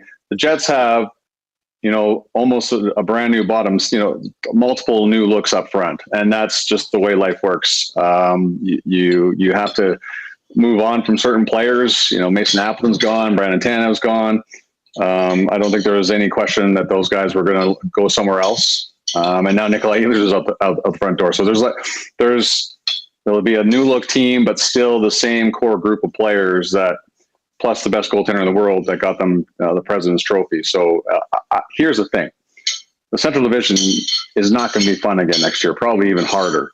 Because, we saw St. Louis really turn a corner and they gave the Jets everything they could in the first round. Nashville's not going to be as bad as they were last year, and Utah's on the up and up. At some point, their time has got to come. And I don't know. I don't want to really write off Chicago at this point, but I don't know if they've really added anybody that can get them over the hump in terms of into a playoff spot. But it's the same customers in the Central. They're going to make life challenging for Winnipeg. But again, man, like there's going to be a ton of people that aren't happy today, but I believe common sense will kick in here and realize Winnipeg did everything they could to get Nick to stay here for the rest of his career. Yeah. Big. I mean, to me, that's one of the biggest free agent signings. Well, because a lot of guys were locked up before. I mean, we're doing the show on Monday, and it's like, oh, Marchand signed, like Ekblad signed. Reid, how many people here? How many writers here in Winnipeg are like waiting to book their holidays, and they're just all they need is Nick Ehlers to sign the dotted line somewhere, right? Right. Jonathan Toews is having his news conference here tomorrow, and development camp ends. But you can't tell me there's a bunch of people here that are going, okay, I can go on my vacation now because all the big news has been taken care of. So Winnipeg is certainly a more veteran-laden team than they were last year, but their core group is in the early 30s, and the time to win is now. And just unfortunately, in some ways, it won't be with Nikolai Ehlers on the roster. Yeah, I have an early memory of Nick Ehlers because I used to go to the Penticton tournament every year. Yeah. No, I think I only wound up going 5 times all told. Yeah. But I went when Connor was there, played one game. I went, and Leon was very good, but probably the best performance I saw in the tournament was Nick Ehlers. Like I think he got an overtime goal. I think he might have had 4 points when they played the Oilers in there. I know this is ancient history and that tournament, but for him, it was like, remember this guy. He's good. That's what I mean. Like he's an easy guy to remember night over night. He scored his first hat trick against the Oilers. In 17-18, the Jets got off to that 0-2 start, and there was people panicking. They go to Edmonton, and Ehlers gets a hat trick, and it was kind of righted the ship. And Connor Hellebuck became started his upward ascent as the number 1 goalie in the league. But I remember that forever, and he's scored so many goals. Like his highlight reel, the thank you video, I haven't seen it yet. I'm sure it's just loaded with stuff that will make people angry because of that's going out the front door. But it makes sense. Like Carolina is the perfect place for him. Like it's, just a team that just can't seem to get over the hump of an Eastern Conference final. Maybe he's the guy that gets them there because they need guys that can score. And Nikolai Ehlers is certainly that guy that can score for them. Jamie Thomas joining us this afternoon on the Reid Wilkins Show, regular contributor to the show, a great friend of mine. He's the host of the Ground Control podcast, the official podcast of the Winnipeg Jets. I got to let people know, Jamie, you're our voices of the game today for Windsor Plywood Leduc, locally owned and operated since 1993. We're more than just plywood. We offer everything from doors and flooring to decking, fencing, and custom millwork. With a huge selection of hardwoods and knowledgeable staff, we're here for all your DIY needs. Windsor Plywood Leduc, the experts you need to know. Our off-topic topic today, we have an off-topic topic for William Huff. I love this. Love this. So Michael Madsen passed away in many movies, in many Tarantino movies. I think one of the most famous scenes of all time, the ear removal, which is not shown on camera, but the stuck in the middle, the dancing. I mean, he plays a complete psychopath. So our off-topic topic was most memorable or famous scene in a Tarantino movie. I'll ramble here to give you a second to think about it because I don't need time. You got one. All right. Yeah. When he was Bud in Kill Bill, remember? And he buried Uma Thurman's character alive. That there was some great. He was a bouncer at a strip club. Like he was just a total dirtbag, retired assassin, loser. He played that role to a T. So yeah, Michael Madsen. So because you could have done anything, but you got another Madsen because we got a lot of. I love Quentin Tarantino movies, so I've Reservoir Dogs which is that movie. Like I've seen them all, so it's just he was so great in those films. So it's sad news that he passes away today. But that was my favorite role when he was Bud in Kill Bill 1 and 2. They all had snake nicknames, right? I don't remember which one he was, but I can't remember off the top of my head. No. All right, Jamie, thanks for coming on here. Did you get an off season or are you doing, did you do the podcast all summer? What's going on? Well, I am obviously not giving you an off season because I'm bothering you again, but no, this is fine. I love your patience too, because as you know, I'm world famous for forgetting, and that's clearly what happened. I'll be honest. So my wife's like, "You forgot again?" I'm like, "Yes, I did." Well, she could come on. Yeah, she has told me numerous times she could do my job. So, and you know, I listen to her talk sometimes. I'm like, maybe you could do it a lot more interesting than I could as well. So, love coming on. But yes, the off season begins likely on Tuesday. Coming to your fair neck of the woods, going to Spruce Grove for the Moon Day soccer tournament with my daughter. Nice. So we'll be out in Spruce Grove on the weekend. So just got 4 games. So sorry, what weekend are you coming here? There's not this one, but the following weekend, July 10th, 12th, 13th. Okay. Yeah. Def Leppard's here next Friday. I'm going. Oh my gosh. My daughter wants to go to the West Edmonton Mall water park, so there's free advertisement there. Thank you. Get your tickets now. Yes, go see Jamie Thomas at the water park. You imagine you're signing autographs. Like, hey, listen, my 30th birthday, I did the bungee jump at West Edmonton Mall. My friend got me, lined me up for it, and he's like, put him last. So I had to watch 7 people do the jump in front of me. It was the most terrifying way. Like he did it intentionally. And we're at the water park before the jump, and he kept pointing to the tower, just reminding me that was what I was doing later in the day. And I ended up doing it, going off. I'm all happy. I thought my friends watched, and they had left to go back to the hotel room to start drinking. So, so did you want to do it, or did they tell you you're doing it? He literally walked up to the booth and said, "This guy's going off the tower later today. Make sure he's last." See, my friends know me well enough that the few people who tolerate my presence, I guess they're my friends. Yeah. I don't think they would do that with me, because I think they would know if I didn't want to do something, I'd just be like, okay, look, I'm going to tell you something. If you sign me up for that and pay for it with your own money, you are going to lose the money. Okay. Yeah. I'm not going to do it just because you paid for it. I'm telling you no. You're a very firm person, right? Reid. You're very firm. Yeah. They don't take me seriously when I say, no, I'm not doing it, because they just, they'll know I'll do it. I'm a people pleaser, Reid. Yeah. So no, they know I don't do it. Like, I don't like I'm fine going out on my birthday for an occasion and having drinks or whatever, but I don't like doing shots. I just don't like shots. I know you had that incredible story from a few weeks ago about doing shots. But that was like in my 20s. You can't do shots in your 30s and 40s. No. Like we're too old for this. I'm like, if you want me to consume alcohol in your presence, buy me a beer that I can sit and sip and have a conversation with you. Yeah. That's more of a gift to me than here's a shot that you're not really going to taste or is going to make me uncomfortable. We're too old to be blubbering fools with the help of alcohol. That's like, those days are long gone. Nobody wants to listen to somebody go, you're still younger than me, I believe. I'm 53. Oh, you're slightly older than me. I'm 51. Yeah. We're vintage, baby. So. Well, yeah, of course, because Star Wars when we were kids. Same era. That's all we have. It's really all we have to hang on to, JB. That's why we keep talking about. That's why we keep watching. It's like, I remember when Star Wars came out and I stood in line. Well, one day after you were on, I was talking to my mom that evening. She's like, why do you like Star Wars? And I'm like, you and Dad took me when I was 4. And Mom was like, well, I don't remember that. I was like, well, I remember it. It changed my whole life. She's like, well, you were 4. For the better. And my mom, my mom was like, when she looks back on me as a little kid, like I must have been really stupid or something. Because she was like, how did you even understand what was going on? I'm like, well, it was the guy with the black mask and the red laser swords, obviously bad. Yeah, like you don't need to do it. You're born with the understanding what good and bad is. He clearly is evil. It's like people are running from him and people are flying all over the place when he's around. And it's not a good way. Guy goes off his feet in a hallway on a spaceship. Clearly that guy's got a problem. So when you're 4 years old, you're terrified of the guy. My favorite is, it was my brother's birthday party. We go to see Empire Strikes Back. I'm like 8 years old. My dad still brings up that I cried. I'm like, okay, there is so much to unpack at Empire Strikes Back. First off, we find out that Luke's father is Darth Vader, which is like, there was nothing to tell us back then, Reid. Don't you remember? There's no foreshadowing.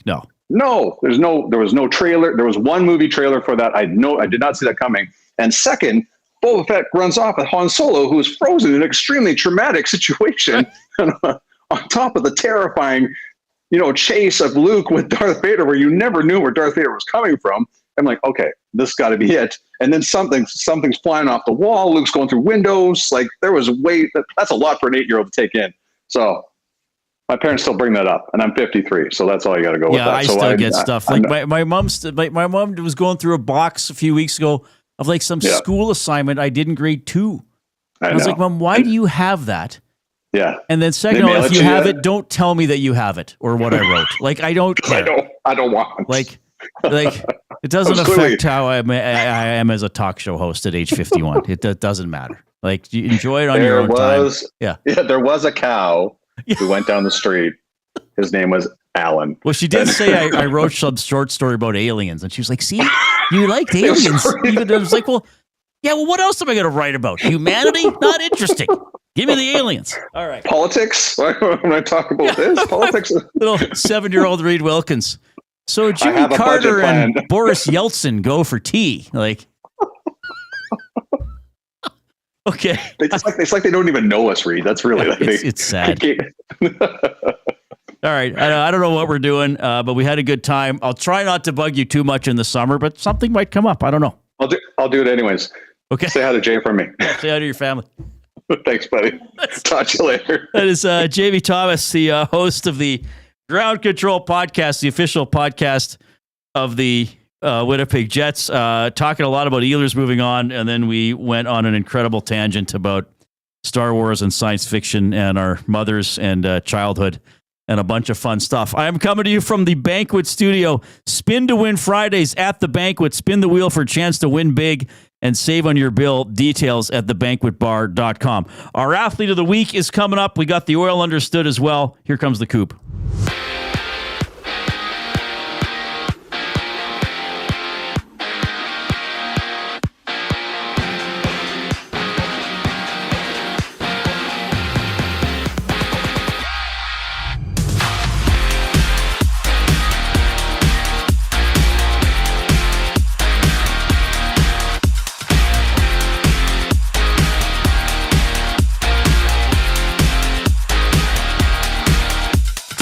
Year-old Nick Ehlers is off to Carolina for 6 years. Ehlers had 24 goals, 53 points in 69 games for the Jets last season with his new contract worth a total of $51 million. Out west, Nick Leddy and Dmitry Orlov are now Sharks. Orlov signing a 2-year deal at $6.5 million per season.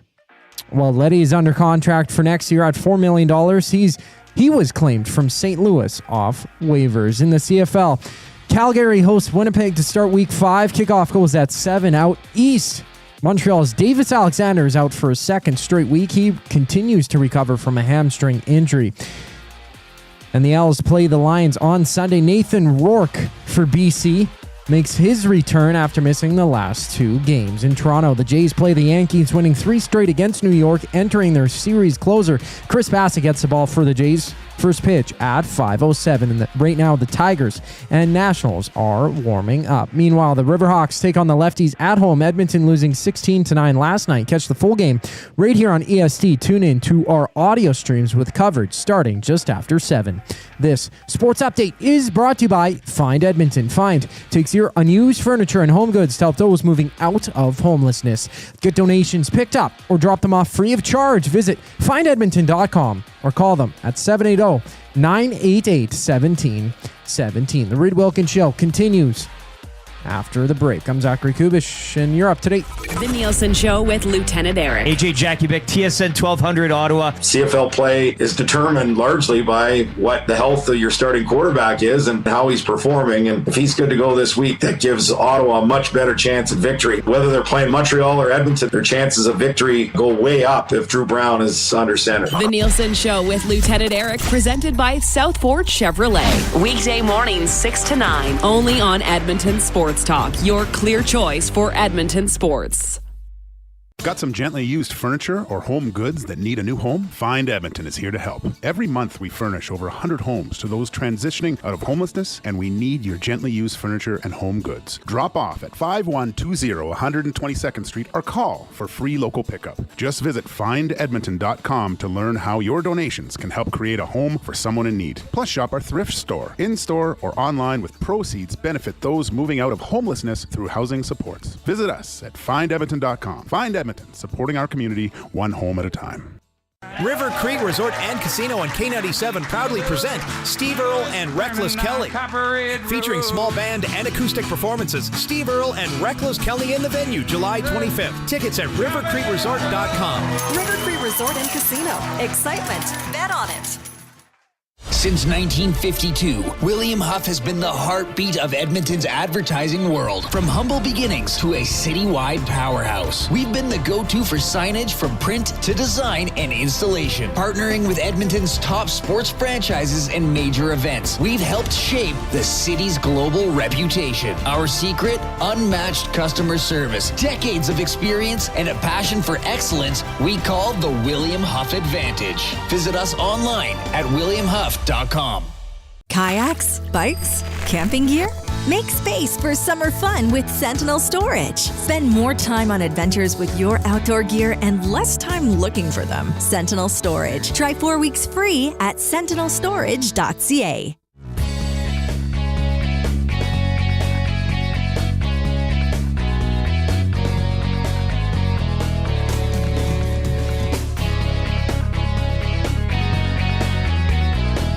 Hey, thanks, Coop. You're doing a great job. How's everybody doing out there today? What are we, July 3rd?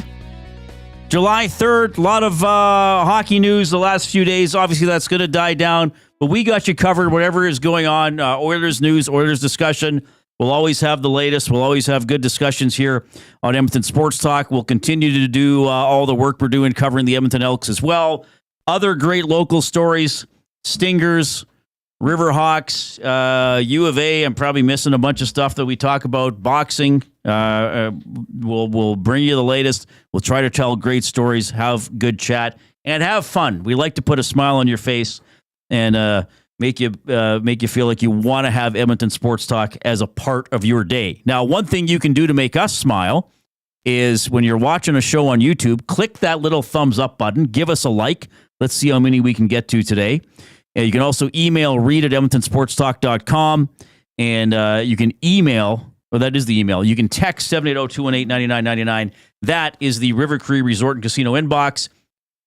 River Cree Resort and Casino, featuring Italia Restaurant, home of the $6.99 brunch special from 11 a.m. to 4 p.m.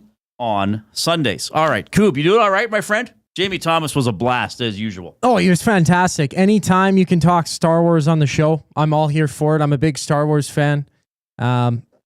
Yeah, I watched them in the original order, or not the original order, but I started with the prequels. So you went 1, 2, 3, 4, 5, 6. Yeah, because the fourth movie was the first one. And it's so confusing for people who. I didn't know we were going to talk about this. I saw like a little video a guy did on Instagram or YouTube saying that all the titles are wrong.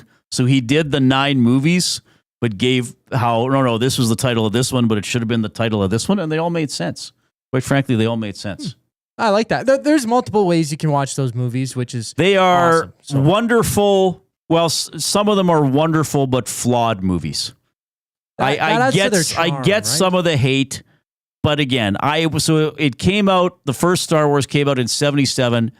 I went to see it, obviously taken by my parents in '78 because I think it was re-released or was still showing from the previous summer. Mm. So Jamie's 2 years older than me. So, I mean, that defines what you think of a movie. Like, it's an incredible science fiction fantasy, lasers, lightsaber battles, ships flying around at hyperspeed. Like, it takes you to a total other world. Weird creatures. I mean, I get now that I'm older why some people don't like the Ewoks. How are the Ewoks beating up the stormtroopers? The prequels, I think, generally are not good. Parts 7, 8, and 9, I think there are good moments. Yeah. The first 45 minutes of The Force Awakens, I think, is wonderful. It's nostalgia. Like, I was talking to this with a friend of a friend once, and he was like, J.J. Abrams. Like, he said it's not an original movie. It's a cover song of A New Hope. And I said, yeah, but it's a damn good cover song. Now, there's a lot of problems with it. Problems with The Last Jedi and Rise of Skywalker and the continuity and why is the Emperor still alive. I get it. But one great thing, it's given us Andor. Yeah, Star Wars gave us Andor, which is I think one of the best television series ever. They have a great the 4 movie run from Revenge of the Sith to the 6th movie. A lot of people like Revenge of the Sith. There's a lot that I like about Attack of the Clones, to be honest with you. Like, I know the writing isn't great. I don't mind Obi-Wan's little sleuth side story. And I really enjoyed the big final fight in that Coliseum with the creatures and stuff. I got pulled into that. So anyway. That one stuck out to me as well. Yeah. Or stuck out to me, as we sometimes say. Stuck out? No, it is stuck out. Okay. Sometimes we say... Trying to mess me up, Reid. Didn't one of us say stuck by accident on this show? I don't know. We like grammar, but we make a lot of grammatical errors. Let's dive into the Oil Understood. That's a great regular segment on the show. Presented by GCL Diesel, providers of the best diesel engine components around. From turbochargers to injectors, fuel pumps to sensors, they are the critical engine component experts, proud to serve Edmonton and Northern Alberta for over 50 years and now a partner of Edmonton Sports Talk and the Reid Wilkins Show. GCL Diesel. Diesel?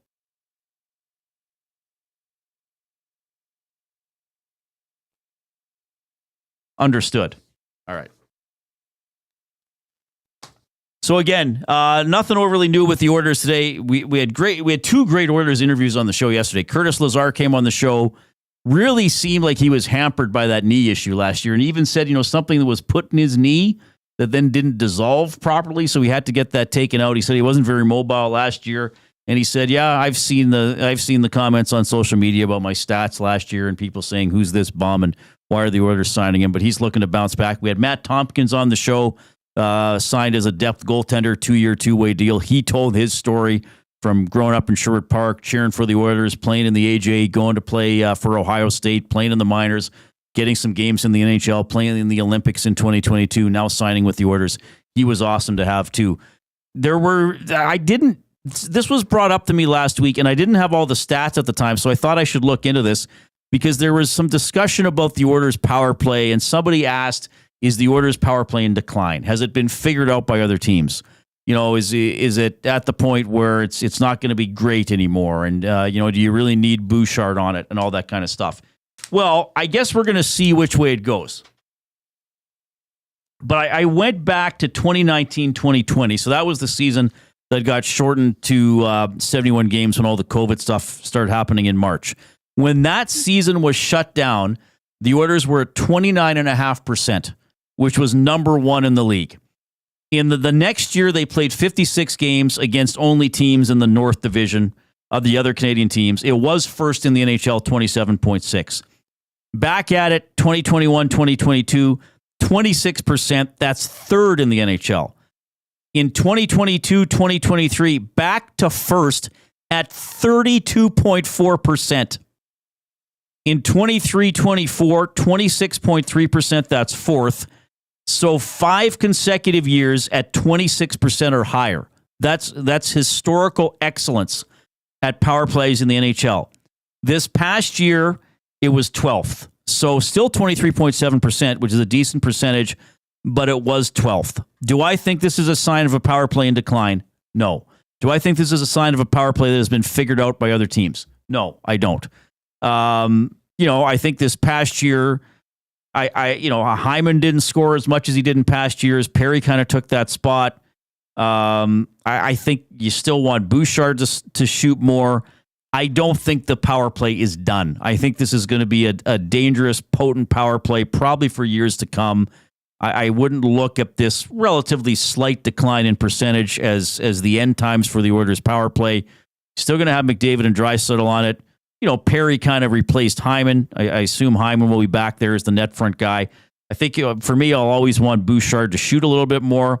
And yes, I know there's game planning against the Oilers power play, but I've never thought, oh my God, this team has the power play figured out. And let's not forget, on 2 occasions in these past playoffs, the Oilers had a power play in overtime and they ended the game. Now, yes, they did have a 5-minute power play against Vegas they didn't score on, but they won that game anyway. And then they won the game against LA in overtime on a power play goal, and they won game 1 of the Cup final on a power play goal. So still pretty dangerous, still pretty clutch. But yes, for the people who are worried about it, it did drop off after a 5-year run when it went first, third, first, fourth. It did go down to 12th this past season. Wouldn't surprise me to see it back up in the top 5 or 6 when we get rolling in the fall. That is the Oil Understood for GCL Diesel. We got a great new segment going on the show, the Pasta Pantry Athlete of the Week. He's playing in the Brick Invitational. He's helping Team Brick have an excellent tournament to this point. We're going to meet Nash Brand when we get back.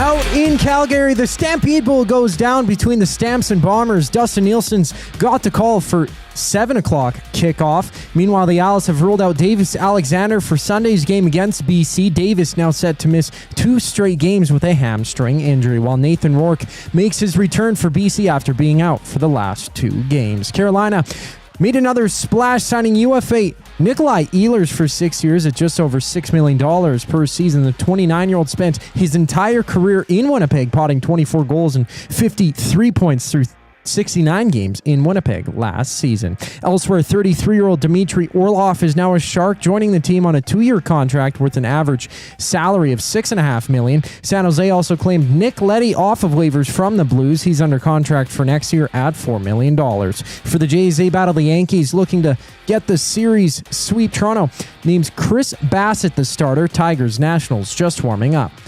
While back in Edmonton, the Riverhawks close their series against the Lefties. EST's got you covered with the full game on any of our audio streams. Tune in just after 7. This sports update is brought to you by Clover Bar Feeds. Clover Bar Feeds has all the animal feed you'll need. Get top-notch service and selection from their family-owned business. Visit 200 Portage Close in Sherwood Park or call them at 780-467-5014. Up next, it's the Athlete of the Week for Pasta Pantry. I'm Zachary Kubish, and you're up to date. The EST Hangout. From EST, who would be best on Love Island? Tom, for sure. But like Tom, yeah. I can already see it. Yeah. How far does he go? America would vote him off pretty quickly. You know me better than anyone. I've known you for so long. You never watched Love Island, but if you watch Love Island, you'd sit there and be like, yeah, I know.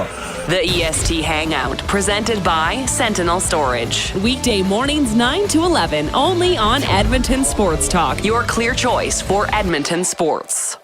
Summer in Edmonton means three things: warm weather, long nights, and plenty of sports. From the lake to the links, you can boost your summer fun with hundreds of casino games, live betting on your favorite sports teams, and access to popular lotteries.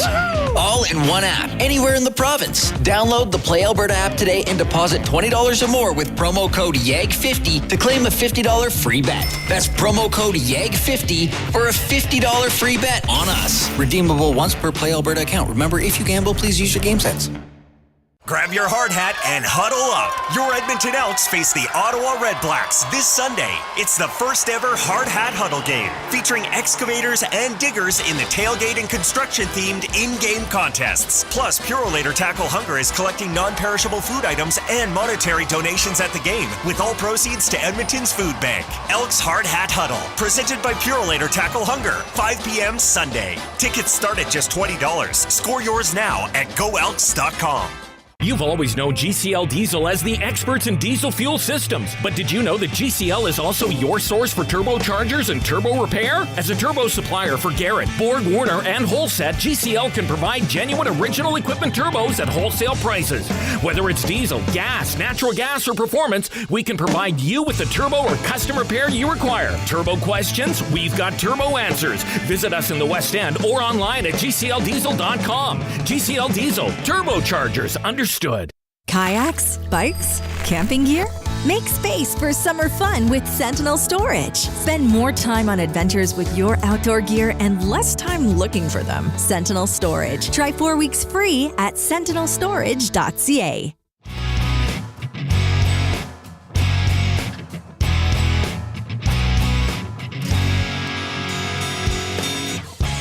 All right, thanks a lot for tuning in this afternoon. It's 4:41. Reid Wilkins Show with Jason Milne. Jay's off this week with you until 6 o'clock every weekday here on Edmonton Sports Talk. Jay Onrait from TSN, Athabasca native, always fun. He's going to make his third appearance on this program coming up around 5:30. We still have buying or selling for Damon Bunting. But I'm so happy right now to dive into a new segment. We started it 3 weeks ago, and it just fits the spirit of the show and what Jay and I believe in terms of this type of things we should be doing on this show. It's our Athlete of the Week presented by Pasta Pantry. For over 30 years in Sherwood Park, Pasta Pantry has served hot, delicious comfort food made right in our kitchen, doing it fast so you can slow down. They're a family at Pasta Pantry. When you go there, you're one of them. Go check out Pasta Pantry in Sherwood Park, your home of the pregame meal. And this week's Athlete of the Week is Nash Brand, who is checking in as well with his mom, Cheyenne. Nash, how are you doing? Good. That's good. Nash, how old are you? 10. 10. Okay. And what position do you play in hockey? Right wing. Right wing. Okay. Now, where are you from? Where have you grown up? Westlock. Westlock. Okay. Now, I understand you're playing in a pretty big tournament right now. What's going on? A lot. Okay. What tournament are you in? The brick tournament. You're in the brick tournament. All right. And how would you say it's been going so far if you had to tell somebody? It's been going really good. How come? We just won a game a couple minutes ago. Not too long ago, a couple hours ago. 6-1 versus Montreal Canadiens. 6-1 versus Montreal. So is it true your team now is 5 wins and 0 losses? Yes. Okay, why do you think the team is so good? We just are. That's a good answer. That's a nice basic answer. Now, I got some of your stats here, if you don't mind me sharing. Correct me if I'm wrong.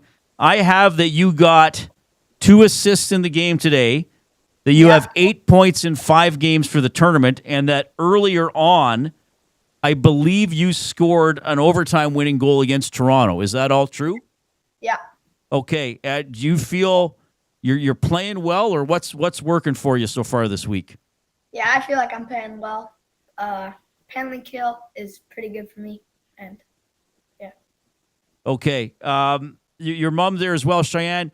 Tell me a little bit about what Nash has been through, because did he have an injury earlier this year as well?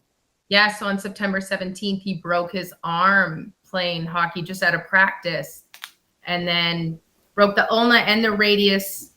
He wanted it to be the left arm, so he didn't have to, or pardon me, the right arm, so he didn't have to write at school, but unfortunately it was the left arm. So he was off for about 6 weeks, and then he had the cast removed October 23rd and was back playing October 24th. That Wednesday, he got to go play an HSL game, and he actually scored a hat trick that game coming back as well. So he had to wear a playing cast, like an exo brace, for about, till mid-January. So even during the tryouts for the Brick tournament, he had to wear this special exo brace just to keep everything stable.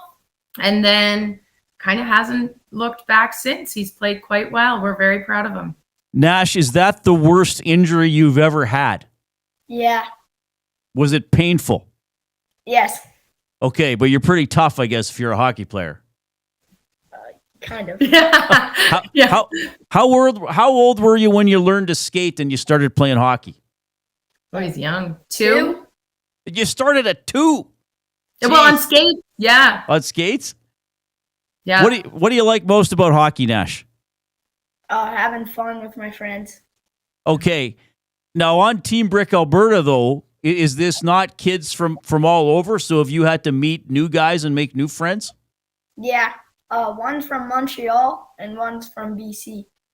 Okay. Yes, we have 2 imports on our team. So we have, a Montreal goalie and then a defenseman from BC. But they range from like Fort McMurray down to Brooks, Alberta. Right. So when who's your favorite NHL team? Edmonton Oilers. Do you have a favorite player? Yeah. Who is Connor McDavid. Connor McDavid. He's pretty good. Do you play sort of like him, or who on the Oilers might people say, "Oh, Nash Brand reminds me of this guy" if they saw you play? I think Zach Hyman. Oh, okay. Well, yeah, he's awesome. He works really hard. Well, I want to ask both of you this question because I think there's different perspectives on it. I'll start with you, Nash. What was it like going through the tryouts for Team Brick Alberta? It was stressful. That time too. Yeah. Pretty hard competition to make the team? Yeah. Yeah, there's lots of over 200 kids at the start. Came in January, and then they kind of, we did it down to 50. Yeah. Yeah. What about as a hockey parent, Cheyenne? I mean, that you want the kid to succeed. Obviously, it could go either way. Probably. What was it like for you and Chris? Yeah, it was all of the emotions. Like I said, we had full faith in Nash. He works hard and he tries his best all the time. So we felt he gave it his all, and he's continuing to give it his all. But like I said, it was an emotional roller coaster, but it's been a fun one so far. And where are the tryouts in Edmonton, or do you have to go all over? Edmonton. No. Yeah, they were in Edmonton. The first tryout was in West End. Yeah, at the Ice Palace. And is Team Brick going to play any other tournaments besides this one? No, we had one in Toronto. We went to Toronto the first kind of part of June and played in a tournament prior to the Brick Invitational here this week. Okay. So Team Brick's 5-0. So the best I can tell from the standings, you're going to be in the playoffs. I think you have one game left before the playoffs. Yeah, if we win that one game, we get to the bye to the semis. Okay. First of all, Nash, I cannot tell you how happy that makes me that you know how the standings work, how the playoffs work. I really admire that in a gentleman your age. That's important. Like if you would have just been like, I don't know, I just show up and like it's good the stakes and the consequences. Is he big on stats and stuff, Cheyenne? Well, no, he is a very team focused, like never an individual focused child. He's always there for the team and works hard for the team. So no, it doesn't surprise me. He kind of relishes in all areas. Okay, and I think 2009, I don't have my notes. I think it's 2009 since Team Brick Alberta last won this tournament. So obviously, Nash, you wouldn't have been born. So pretty big opportunity here. So you play at 9:10 tomorrow morning against the Connecticut Junior Rangers at West Edmonton Mall. People can go to that one, and then we'll see about the playoffs on the weekend. I wanted to ask, I got a couple more. Thanks for being so generous with your time. Nash is our Pass the Pantry Athlete of the Week. Because we were talking about dress codes, because now when the NHL players have this new agreement next year, their teams can't tell them how to dress to games. And when I brought that up on Monday, a couple listeners wrote in and said, yeah, like I can't believe like younger kids will have a dress code or wear suits to games. Does Team Brick have anything? What do you wear to the rink, Nash? We wear golf shirts and black shorts. Okay, so that's appropriate. You look all the same and you look professional, but you don't have to go wear a tux or something like that. Yeah, and Correct. then at warm-up, we have to change into this stuff. Yeah, he's got his Dryland apparel on, so he's wearing like a Dryland shirt and Dryland shorts. And I thought I'd wear our mom jean jacket we had made. So these are, really fun and neat. All the moms got stuff. Okay. Do the dads have anything? All the dads have everything. You name it. They got it too. T-shirts and sweatshirts. We've kind of had a themed week, so it's been a lot of fun. It's a great group. Honestly, regardless of how it all ends up, we're having the time of our lives. So it's been really good. Well, that's good because I think sometimes with hockey parents, we only hear the bad stories sometimes, and there's a lot of great stuff and great camaraderie going out there. So I'm glad you brought that up. Nash, here's a big one for you. Would you like to play in the NHL someday? Yes. When you are drafted into the NHL in 7 or 8 years, I would like you to come on my talk show. Do we have a deal? Yeah.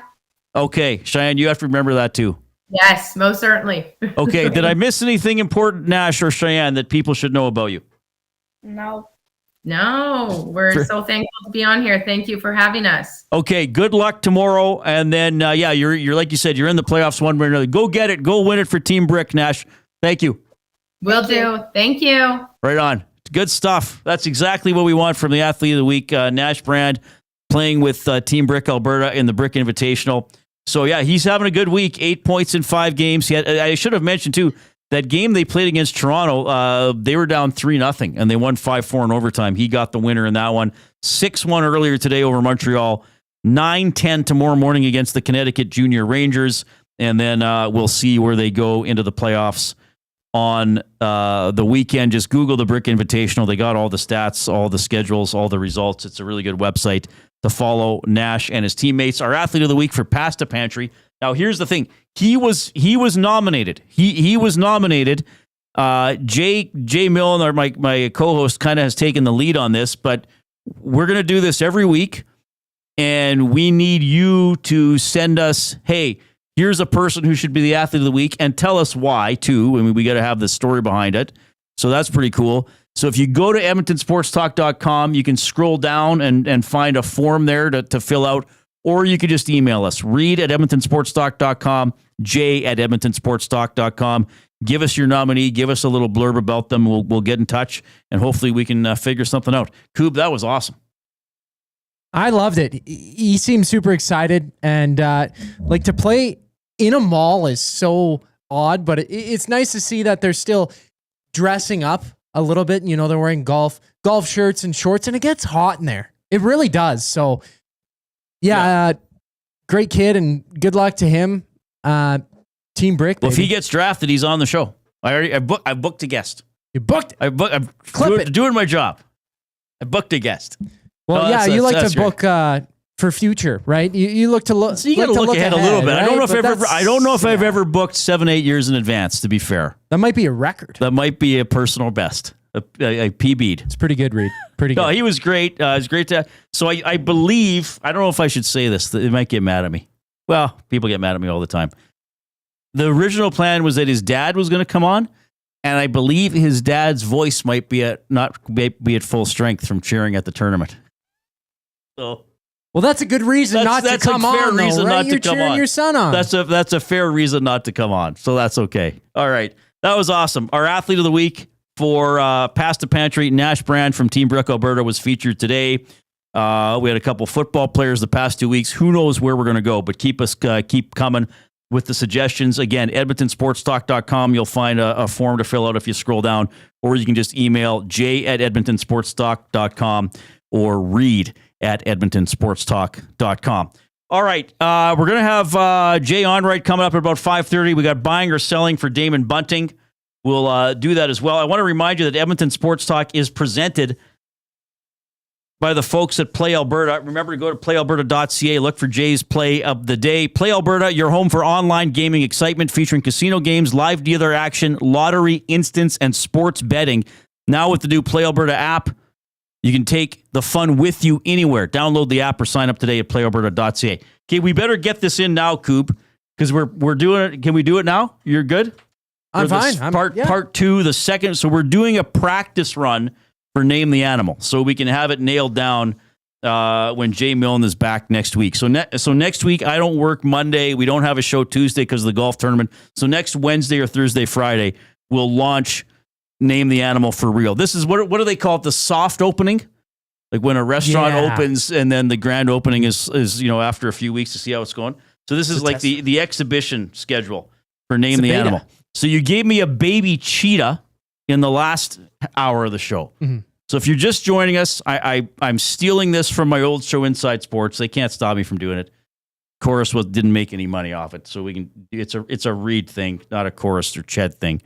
So Coob's going to play the sound of an animal, and I have to name the animal.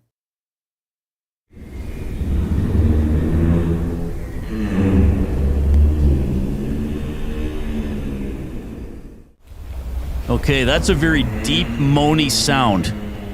Is this a marine animal? No. Okay, so it's not a whale or something like that. All right, is it an animal?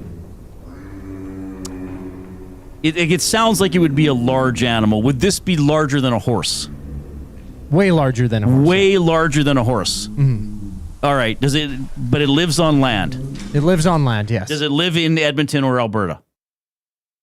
No, it is not native to Alberta. But it might be in a zoo here? It perhaps might be in a zoo. Perhaps could be in it, so it could survive here. Okay, I don't know if we have any in zoos around here in Alberta. Is it a hippo? It is not a hippo. Because it sounds like a very large guttural type of sound. Would it kill a human being if they got into a fight? I don't think it would like to fight a human. I don't think it goes out of its way to be aggressive. It's really? A herbivore. It's a herbivore. Is then it's a mammal as well? Yes. It's a mammal as well. So we had a mammal. Does it have a horn or horns? No. It's not a rhino, in other words. No. Yes. Okay. Is it? Yeah, let's hear it again. This is a good one.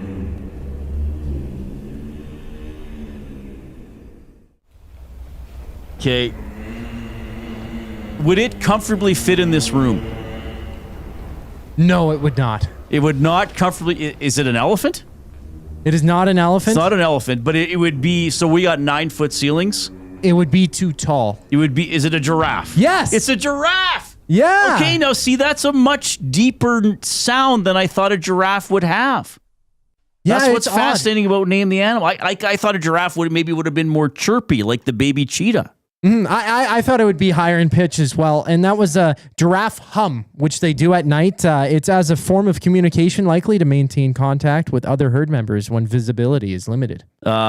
People were guessing in the nasty chat, camel. Spency 5 Cents, I think, had giraffe before you gave the hint. So if we were giving prizes, he would get it. Moose was a guess. Elephant, seal, elephant. I think I guessed those. Rob from the Grove guessed water buffalo. That's an interesting guess. Right. The background noise kind of added to it as well. Like you're not sure whether to pay attention to that or not. But like immediately if I heard it with, I guess, entered with deaf ears or unknowing ears, I probably would have started at marine. And then it kind of sounded like a cow's moo. Yeah. See, I started with, you knew where I was thinking. Is that like a whale, some sort of whale noise? But this is the thing.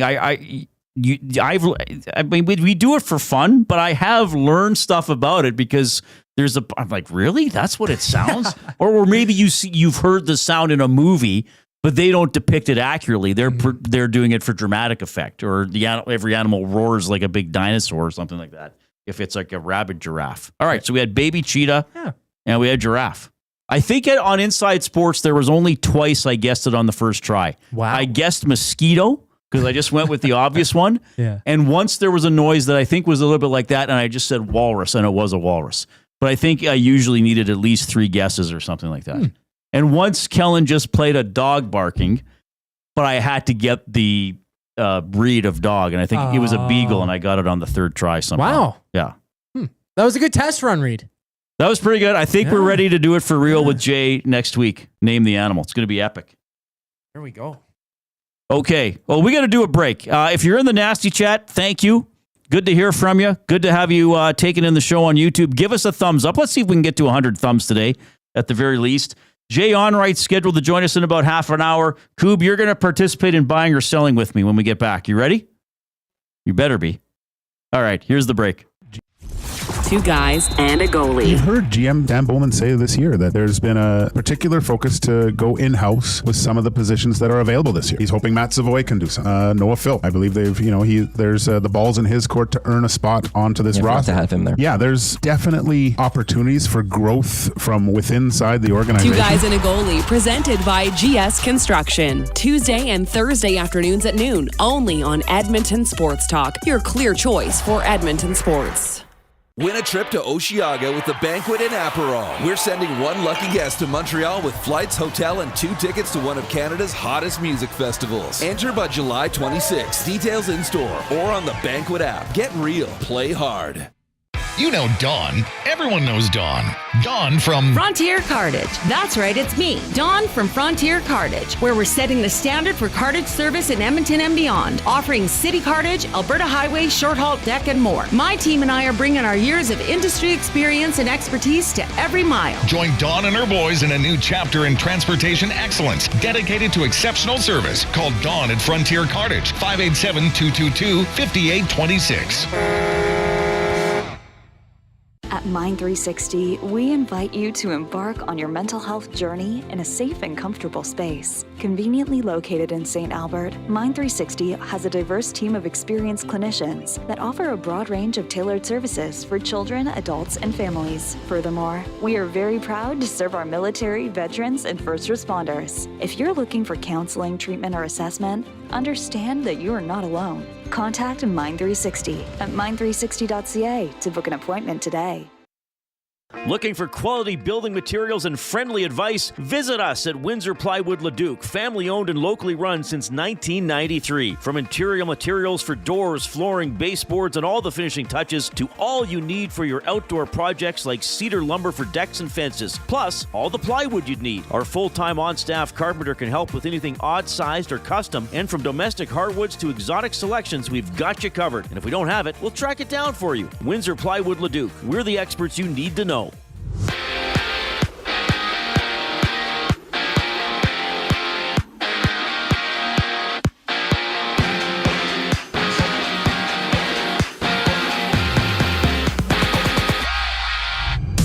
Nikolai Ehlers is off to Carolina, signing with the Hurricanes on a 6-year, $51 million contract worth an average salary of over $7 million. Ehlers, 29 years old, had 24 goals, 53 points in 69 games with the Jets last season. While in San Jose, Dmitry Orlov has signed a 2-year, $13 million deal with the Sharks, while Nick Leddy has been claimed off waivers by the Sharks from St. Louis. Leddy's signed through next year with a cap hit of $4 million. CFL action as the 3-0 Bombers taking on the 2-1 Stampeders. That one gets going at 7. EST's very own Dustin Nielsen on the call for the Lions. Nathan Rourke is back this week against the Alouettes on Sunday. He missed 2 straight games, and for Montreal, Davis Alexander has been ruled out for a 2nd straight game with a hamstring injury. Meanwhile, the Jays and Yankees are warming up for their series closer. Toronto takes top spot in the AL East with a win tonight. Chris Bassett gets the start for Toronto. First pitch in just a moment. Right now, the Tigers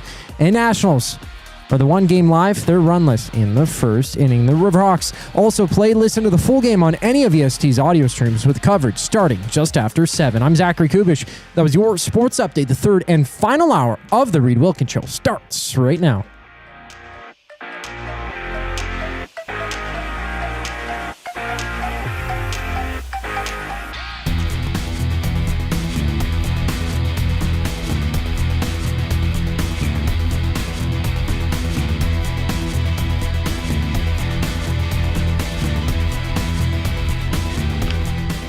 Oh, my goodness. Thanks a lot for joining us this afternoon. 5:04. Man, oh man, it's cooled off a lot today, hasn't it? Yeah, my phone says it's 18. What was it, 31 around this time yesterday? Oh, it was sweltering outside. I went to go hit some golf balls at the range, and I went as quickly as possible. Just where so did you hit? Golf Card Canada on the south side and near Ellerslie. Have you broken 100 yet? You're doing that Not TV even show. close. Yeah, whatever TV show, which I haven't really. Are you golfing on Tuesday? Yes. Yeah. Yes, I will be. I'll be golfing with Bones and Mop. The Wannock's letting you golf? Good. Yeah, he's letting me. I have not golfed this year. I am playing an early morning round at Riverside with a couple buddies on Saturday.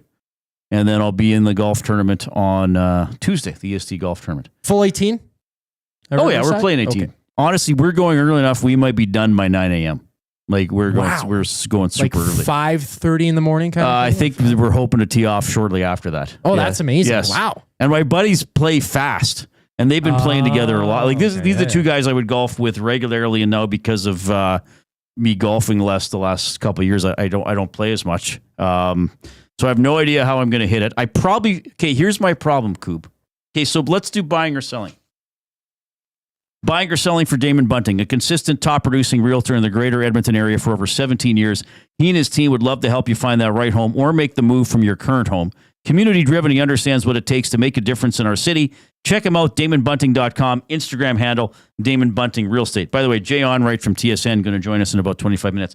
Buying or selling, I should keep score for my first round since probably last August on Saturday. I got to sell on that because you don't want to walk away and be like, well, I know I can hit this score and I can't believe I hit 110 or 131, whatever it is, because you're going to have to shake a lot of rust on off. And I assume that first 9 holes that you play, like you're not hitting the there's going to be range, some complete right? garbage shots because there's no rhythm at all. Have you hit the range at all? No, I'm just going to go golf. I'm probably going to show up Saturday morning, take 3 or 4 practice swings and hit my tee shot. I would sell on keeping your score for that first round for sure. Because you don't want to get in your own head. So let's say this. I step up to the first tee. I hit a nice shot down the middle. I hit a decent approach shot and I get either par or bogey. I got to keep score. Well, maybe like a soft score, right? Like if you start getting off the beaten track and you're whacking in the bushes and stuff, maybe you might, count a little bit less. It's going to be hard for me not to count my strokes, but if I'm really not hitting the ball well, then after a few holes, I might just say, hey guys, I'll tee off. If I don't hit a good tee shot, I'll drop next to where one of you guys hit and just take a modify, or you can modify, or that's how I play. Okay. You're not going to hit all 181 strokes. Here's my problem. I'm competitive with myself, and clearly I'm probably not going to shoot very well, having not hit the ball. But when I was playing golf, I don't even want to say regularly, because for a few years I would play, say, 18 to 22 rounds a year, and then maybe I'd be in a few tournaments through working a Ched or whatever, right? So let's say, for argument's sake, I would play 20 rounds a year where I would keep score. Okay, and I was to the point where I was by no means good, but maybe one round I would play quite badly and shoot over 100. And then there'd be 15 rounds in the 90s, like anywhere 90 to 99. And then maybe three rounds I'd shoot in the 80s, like 80, usually 87, 88. I've been lucky enough to have a couple rounds in the low 80s. But in the summer of 2023, this is when I had to kind of curtail my golfing because of some issues I've had with my feet. I think I only played 3 rounds of golf. And one of those rounds, I shot the 3rd best score in my life. I shot an 84 at Riverside. I've shot an 81 there. Have you played Riverside a lot? Yes. Okay. That would be the course I've played the most. Oh, okay. Oh, so okay. Local knowledge, baby. Yeah, that might change it up a bit. So what if there is some precedent from not golfing a lot and still playing very, very well. Well, it's almost like when you don't think about something for so long and you have practiced it for quite some time, you played a lot of rounds as well. Probably how much would you say, if you had to ballpark it in your life, how many rounds do you think that you've played? Rounds of golf in my life? I guess counting 9 holes. Let's say in the last 5 years. In the last 5 years, 60. 60. But in the last 2, like 5 or 6. Right. So it kind of tailed off, but at a certain point, right, you get so good at something or you get as good as you're going to get, let's say, and maybe you might hit a plateau. So even if you're going to practice a lot more, you might not improve immensely. I'd still like to keep score. Because if I'm hacking around enough where at least I'm in play, then you can still scratch out some bogeys or pars and live with some doubles or triples. Like if I went out and shot high 90s, I'd be like, that's not a bad round. I still think, okay, Koob, I'm going to keep score. Okay. And I'm going to bet on myself that even after, I don't even know when I played last year, probably in August. And I think I only golfed 2 or 3 times last year. That I think I can break 100. Wow. Yeah. I believe in you. And you know what Jay would say?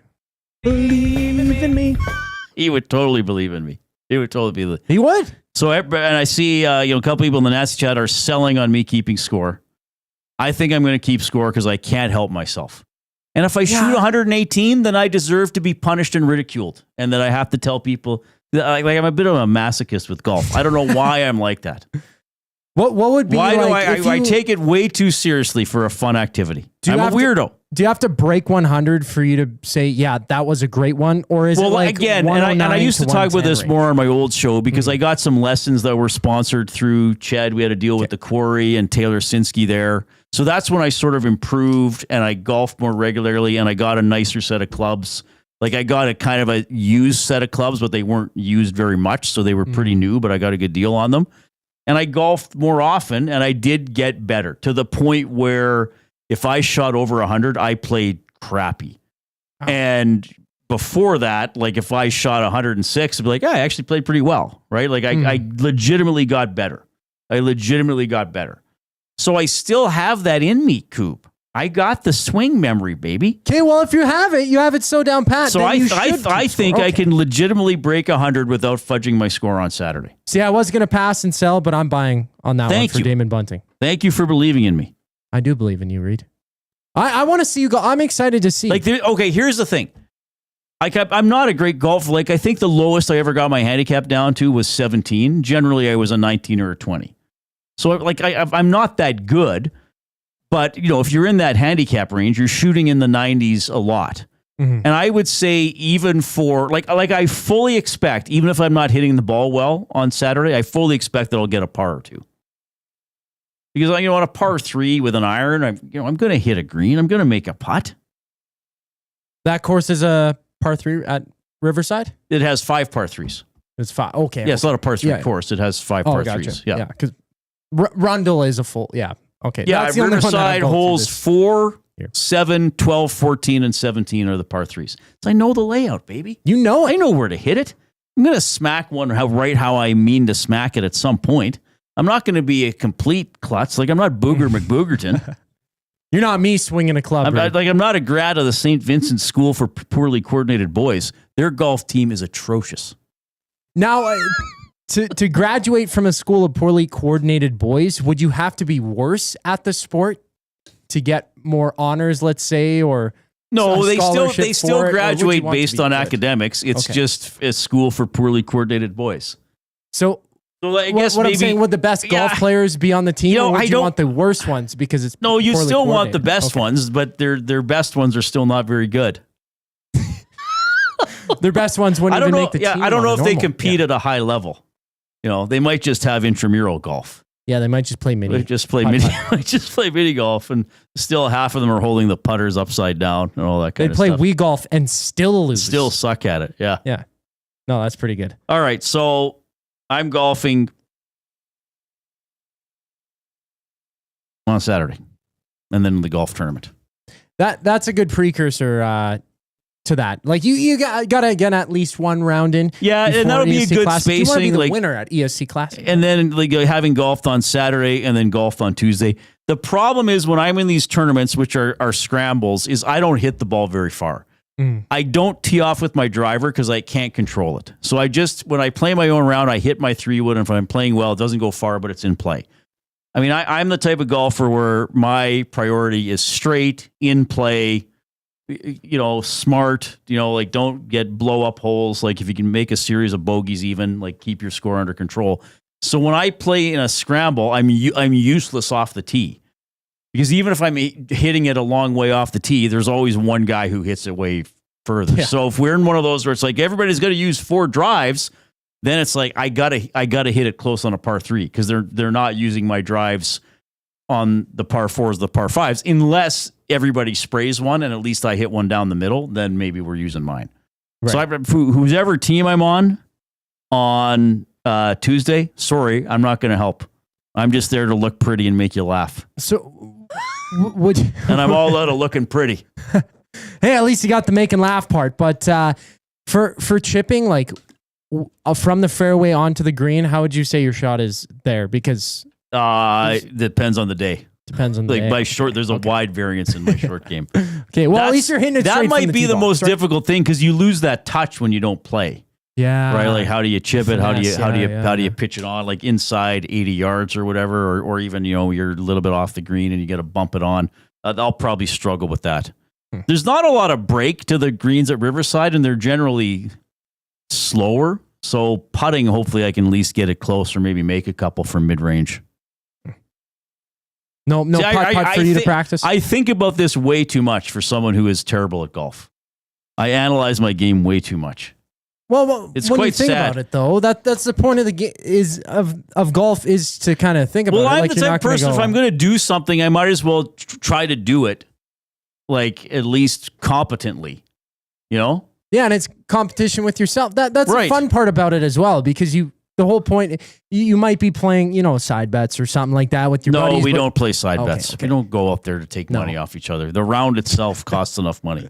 Fair enough. You're going. Well, pay for my round. I'll, if you win, right. Well, but fair enough. you're trying to play against yourself, even when you're playing in a group. So you want to do better every time. Yeah, so if I'm doing it, that. I want to do well. Well, you've noticed that about me. Look what I'm like with that stupid video game machine. Oh, man. I can't beat the Soviet Union in volleyball. I'm over there all the time trying to beat them. It's going to be like Rocky or I'm whatever. a very driven person, Coob.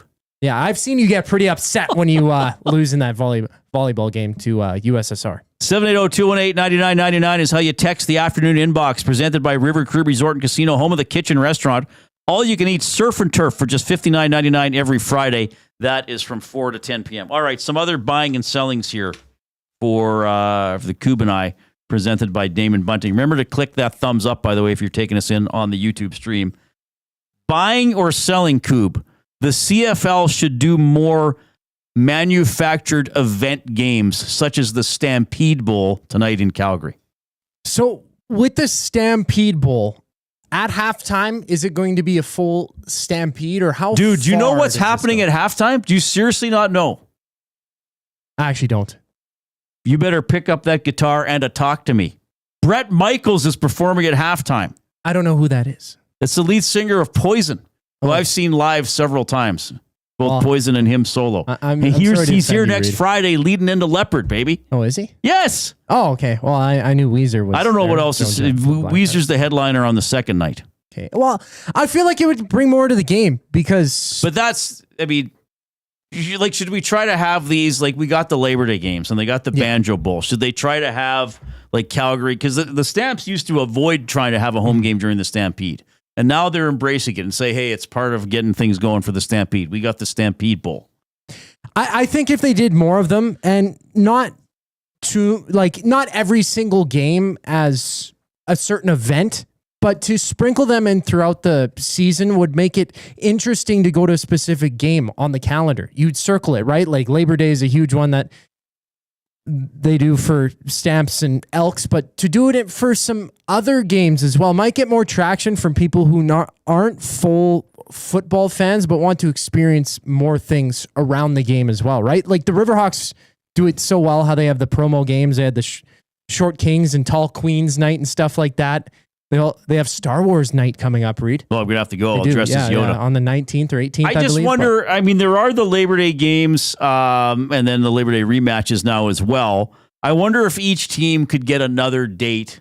Maybe the Stamps want to say we're always home the Thursday of Stampede, and it's the Stampede Bowl. It doesn't always have to be Winnipeg, but it's like it's the Stampede Bowl. They know it's a day on the calendar, right? Maybe the Elks could do something. I don't know. Maybe if they win a game in July, they could call it the Win a Game in July Bowl, something like that. I think it's a good idea. I don't. It might be hard, like it's not easy for them to make the schedule. I don't know if they could make that work year after year, but I think it's a good idea. Buying or selling, Coop. The National Hockey League is going to go to an 84-game schedule for next season, as in the season that starts in the fall of 2026. Now, they did have 84-game seasons in 92-93 and 93-94, and each team played 2 neutral site games in places such as Saskatoon, Hamilton, Indianapolis, Milwaukee, Phoenix, Miami, Oklahoma City, Dallas. They didn't have NHL teams. Peoria, Illinois. Did I say Cincinnati? There's another one. Do you think the NHL should have each team, buying or selling, each team plays 2 neutral site games to get to 84? Well, I'm going to be indecisive, I guess, with this one. Asking a broader scope, does a neutral site game have to be in North America? I would say yes if each team's going to do 2. Well, it would be interesting if they played more games overseas or, in places, I guess, in Illinois, I don't know how big hockey is there. It's an interesting thought to do it at a neutral site, but I would have to sell on that. I think it should just be more divisional rivalries, which they're probably going to do. You see another couple Battle of Albertas, I guess you could say. There haven't been that many in recent years. There was, 3 last year? So to get that in the mix over neutral site games, I feel it would be more beneficial. But yeah, I don't think they're going to do it, but they went to some interesting places like in 93, 94, Sacramento, Halifax, Phoenix again, Hamilton again, Minneapolis. They didn't have a team. Saskatoon. They kind of went to the same cities over and over again. Cleveland, Halifax had another game. The Oilers played the Kings in Sacramento, April 3rd, 1994. I don't think they're going to do it. I think, they'll add divisional opponents so you play every team in your division 4 times. But an interesting thought experiment. Well, what was how many fans went to those games though? It has the attendance on Wikipedia, my friend. That it does. I feel like in Saskatoon, so for example, quite a few, right? The Leafs played Florida in Hamilton. That had over 17,000 fans. Okay. Winnipeg played Ottawa in Minneapolis. That had 6,400 fans. Yeah, see there. So it varied. Is that the lowest attendance they have? This is for 93, 94. Yeah, there were 3 or 4 games under 7,000 fans, and several wouldn't be sold out based on what I'm looking at here. Well, so is it worth promoting a neutral site game to an arena that's 2/3 empty? And do fans in Kansas City want to see St. Louis play Chicago, or would they just sooner have a Kansas City team if and when they get an expansion team? I think it would be the second option there. You look at the PWHL, how they did the takeover series. They have a lot less teams, mind you. They're just expanding to 8 teams for next season, but when they came here to Edmonton, they sold out. They went to markets that love hockey. But that was a novelty, too, of having women's hockey in a hockey-mad market. Like, again, Kansas. I don't know why I picked Kansas City. But, right, if you put... I just picked teams I thought were nearby. If you put St. Louis and Chicago in Kansas City, does that sell out? I don't know. Probably not, yeah. So, do you need to go to Sacramento anymore now that there's 3 teams in California? Probably not. No. Maybe if they get an expansion one day or something like that in Sacramento. Well, I think the expansion's going to be. I think they're going to go back to Atlanta. I feel like that's a Kansas City. Though I think Atlanta. I think Houston is for sure. It could be Houston, Atlanta, Kansas City. I don't think Canada would get another team. It'd be cool to have a team in Quebec City. I don't know if it's going to happen. Just Portland. I don't know. Well, the thing about if they went to Quebec City now, that there hasn't been a team there for so long that people growing up there and watching hockey have already taken on other teams. Right. You know what I mean? How many people would sort of jump ship? I guess people from Quebec City maybe, but what if they're Canadiens fans or Senators fans? I think they would cheer for, right? I think they would cheer for the Quebec City if they I guess it's a smaller wrinkle in it, but Coop and I are in the Banquet studio craving a late-night snack. Check out the Banquet's new late-night happy hour menu, Sunday to Thursday, 9 p.m. until close. Enjoy favorites like sweet and spicy lettuce wraps or the Banquet burger at happy hour prices. The Banquet. Get real. Play hard. All right, Coop's got a sports update, and then we're going to connect with my buddy Jay Onrait. Edmonton Sports Talk.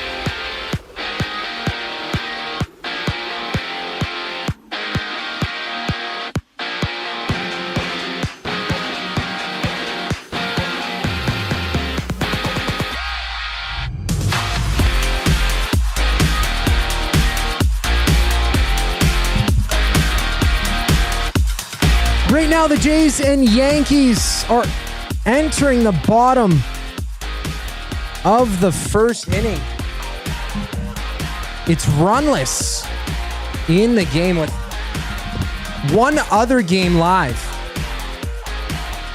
Having the Tigers down 5-3 to the Nationals in the bottom of the second. While out in Calgary, the Stampede Bowl goes down between the Stamps and Bombers. Dustin Nielsen's got the call for kickoff at 7 o'clock. Meanwhile, the Owls have ruled out Davis Alexander in Sunday's game against BC. Davis now set to miss 2 straight games with a hamstring injury. While Nathan Rourke for BC makes his return in the game, he's missed the last 2 contests. And Carolina made another splash, signing UFA Nikolai Ehlers for 6 years at just over $7 million per season. The 29-year-old spent his entire career with the Jets. Elsewhere, 33-year-old Dmitry Orlov is now a Shark, joining the team on a 2-year, $13 million contract. And San Jose also claimed Nick Leddy off waivers from the Blues. He's under contract for next season with a cap hit of $4 million.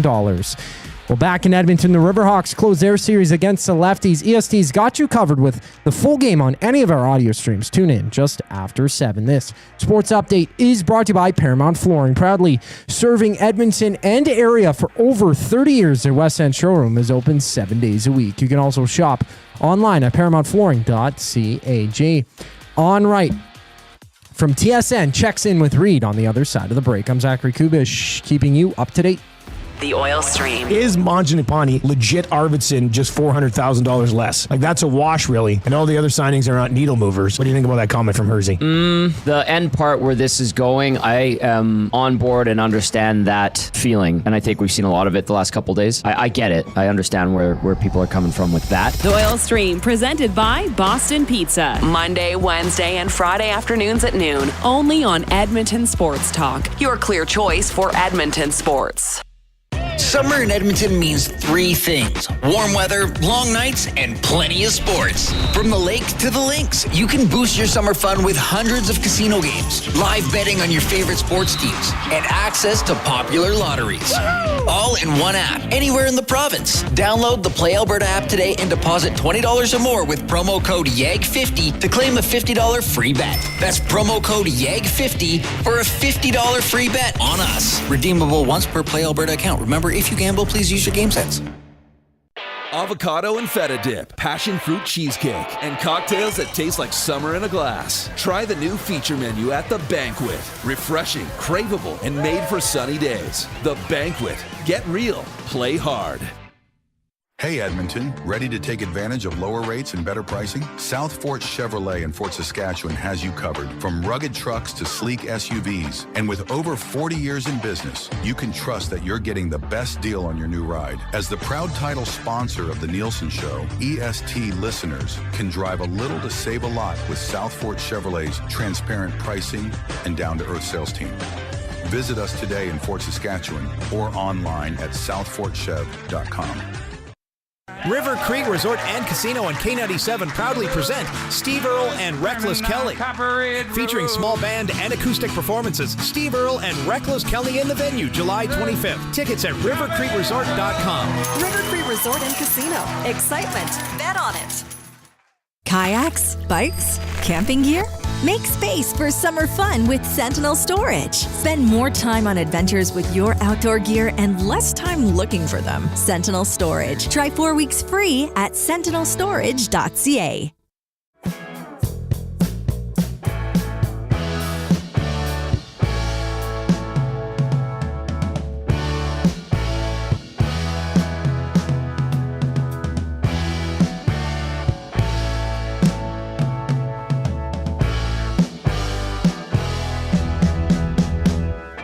Oh my goodness, how are you doing this afternoon? Love getting your limericks. You can email them in, Reid at edmontonsportstalk.com, Reid, R-E-I-D. Bronco Nick, the double E are preparing for Sunday, grinding to get the schneid away. Sharpen your tools, make Red Blacks fools, and implore the fans to yell hooray. Good use of the word schneid. I know Jack Michaels, Oilers play-by-play voice, likes the word schneid. I know he would use it, and people would be like, what's a schneid?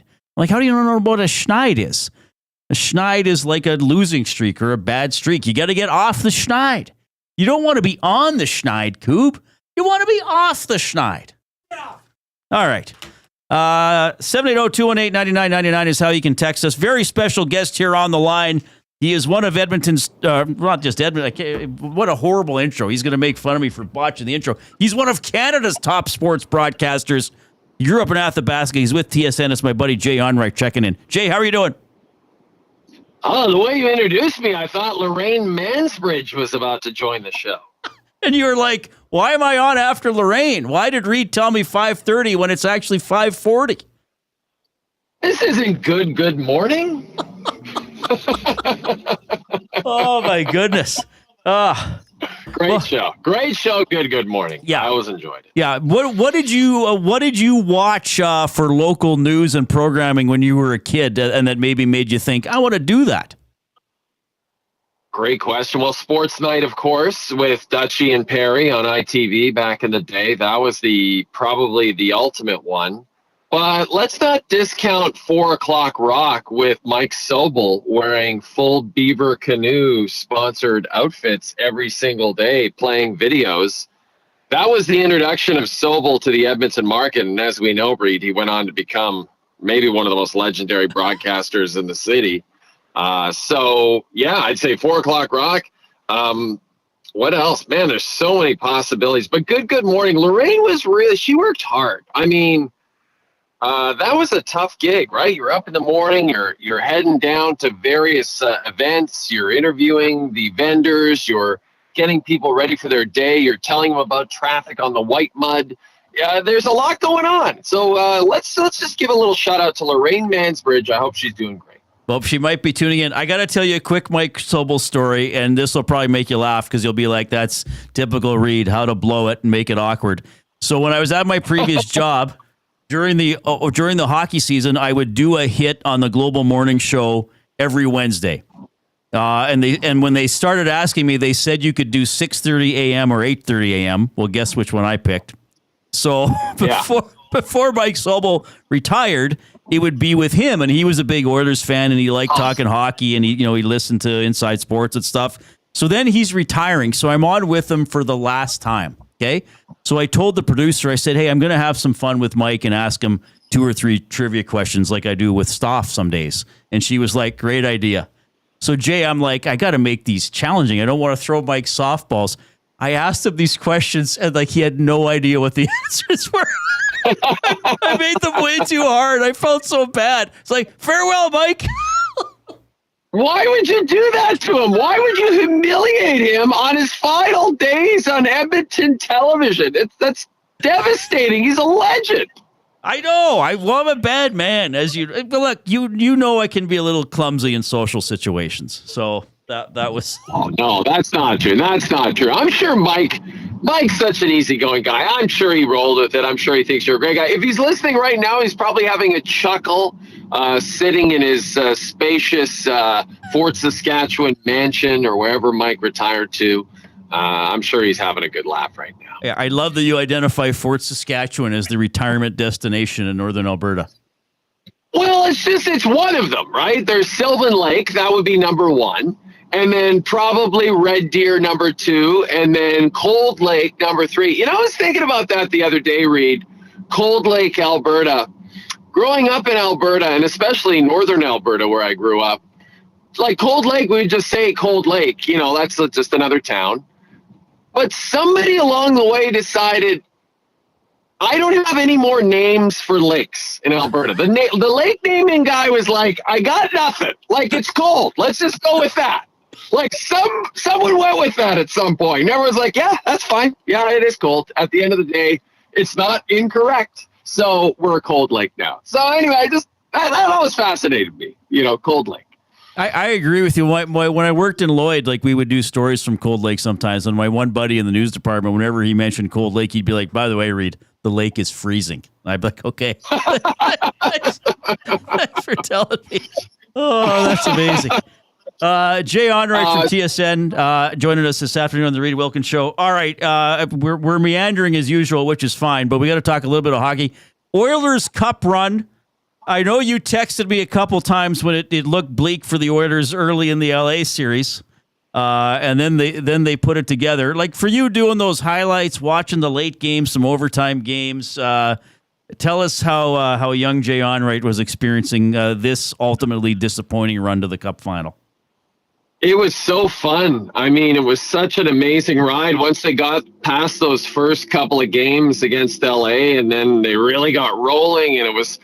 And the big difference I noticed out east here, and especially in Toronto, was that, once they got to the Cup final, I think last year people were skeptical here whether they could win. I think this year going into the series, everyone was really had a big belief they were going to win it. And not only that, but I think everybody here in Toronto was like fine with that. They were kind of like, okay, a Canadian team needs to win this thing at some point. Like, it's been 3 decades. So it was really nice. Like, the vibes were good. That's a Gen Z phrase that I do enjoy, vibes. And the vibes were great. And then, of course, they weren't. When it was very clear that Florida's just a juggernaut. And obviously no team could possibly have beaten them. They were just a machine, and it looks like that machine might continue to chug along for a little while here. But yeah, it was such a fun ride while it lasted, and it really felt like, okay, this is when they're going to get it done. So the thing I noticed then afterward, Reid, after they lost the Cup final this year, is that, last year I heard from a lot of my friends in Edmonton, they had a good run and, whatever.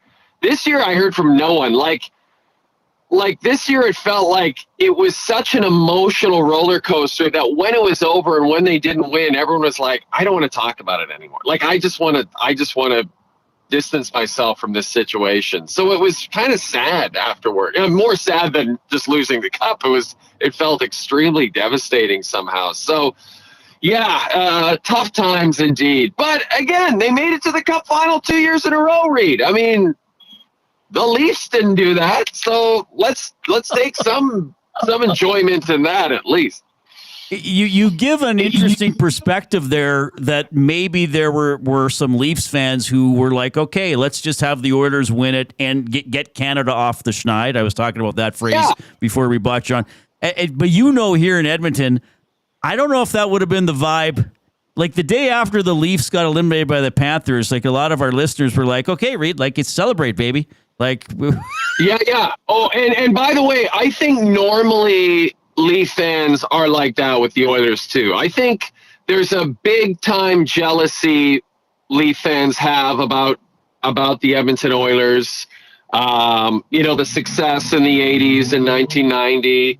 The fact that Edmonton can point out that they've won several Stanley Cups since the league expanded from 6 teams, which the Toronto Maple Leafs have never done. All these things definitely bother Leaf fans, not to mention the fact that Edmonton's biggest star player and the league's biggest star player is from Newmarket, Ontario, just north of the city here.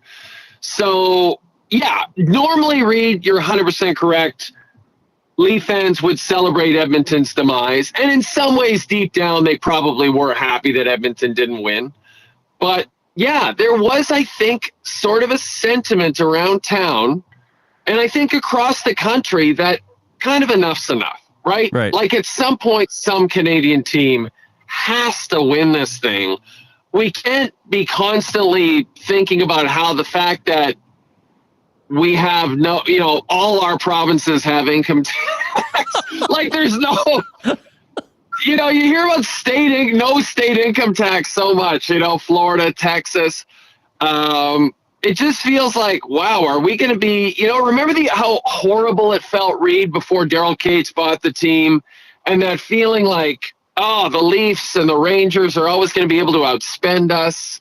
And then the cap came in. It was like, wow, it feels like a level playing field again. And now with this state income tax thing, and just generally players wanting to play in markets that aren't as intense media-wise, a.k.a. Mitchell Marner, for example, it's starting to feel a little depressing, to be quite frank, that maybe we're going to be have-nots again. I don't know. Maybe that's a pessimistic view. Yeah. Well, there's it's been kind of a lot of my job is interacting with the audience and the fans, and sometimes you only hear from the people who aren't feeling great. Not an overly exciting week for the Oilers, but we'll see what happens when the season goes. It's funny when I mentioned a couple of people, Jay's probably coming on. It was surprising how many people said, "Can you ask Jay what free agency day is like at TSN?" And I was like, I can ask him, but you better remember he's not there at 8 a.m. With the guys. But can you tell us that some of these days aren't that exciting after all? Well, I'm never there. Like, I'm always working nights. So, like, Trade Center, Free Agent Frenzy, I'm never on those shows. They used to ask us to do a couple of bits for those shows, and we used to dread it because we'd be, work till 3 a.m. and then have to be there again at 8 a.m. So I'm so glad they're not asking me anymore. But it was, James Duffy said it. I thought it was hilarious. At least he owned up to it at the end of the broadcast, said worst free agent frenzy ever. Like, it was, but I mean, all you had to do was the second that the trio of Panthers returned to Florida, free agent frenzy was doomed, right? I mean, I love Nick Ehlers as a player. I think he's a terrific player. I'm really a big Nick Ehlers fan.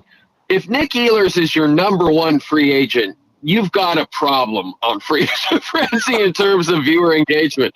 There's just no other way of looking at it. So, we were up against it on that one throughout, but James does a great job. The big difference this year about free agent frenzy, of course, is that Bob McKenzie, our longtime, the original hockey insider, our longtime original hockey insider, officially announced his full retirement. He had really scaled back his work a lot the last few years. He just did World Juniors, just the free agency day, just the trade deadline day. That was about it. Maybe a couple of Leaf games, but he's fully retired now. So that really felt like the end of an era. Like you and I both grew up with him.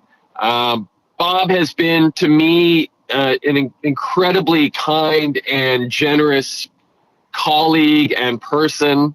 When Dan and I would always talk to him and have him on our podcast, he was always so generous about our stupidity and our dumb questions. He had an ability to roll with serious interviews and not so serious interviews.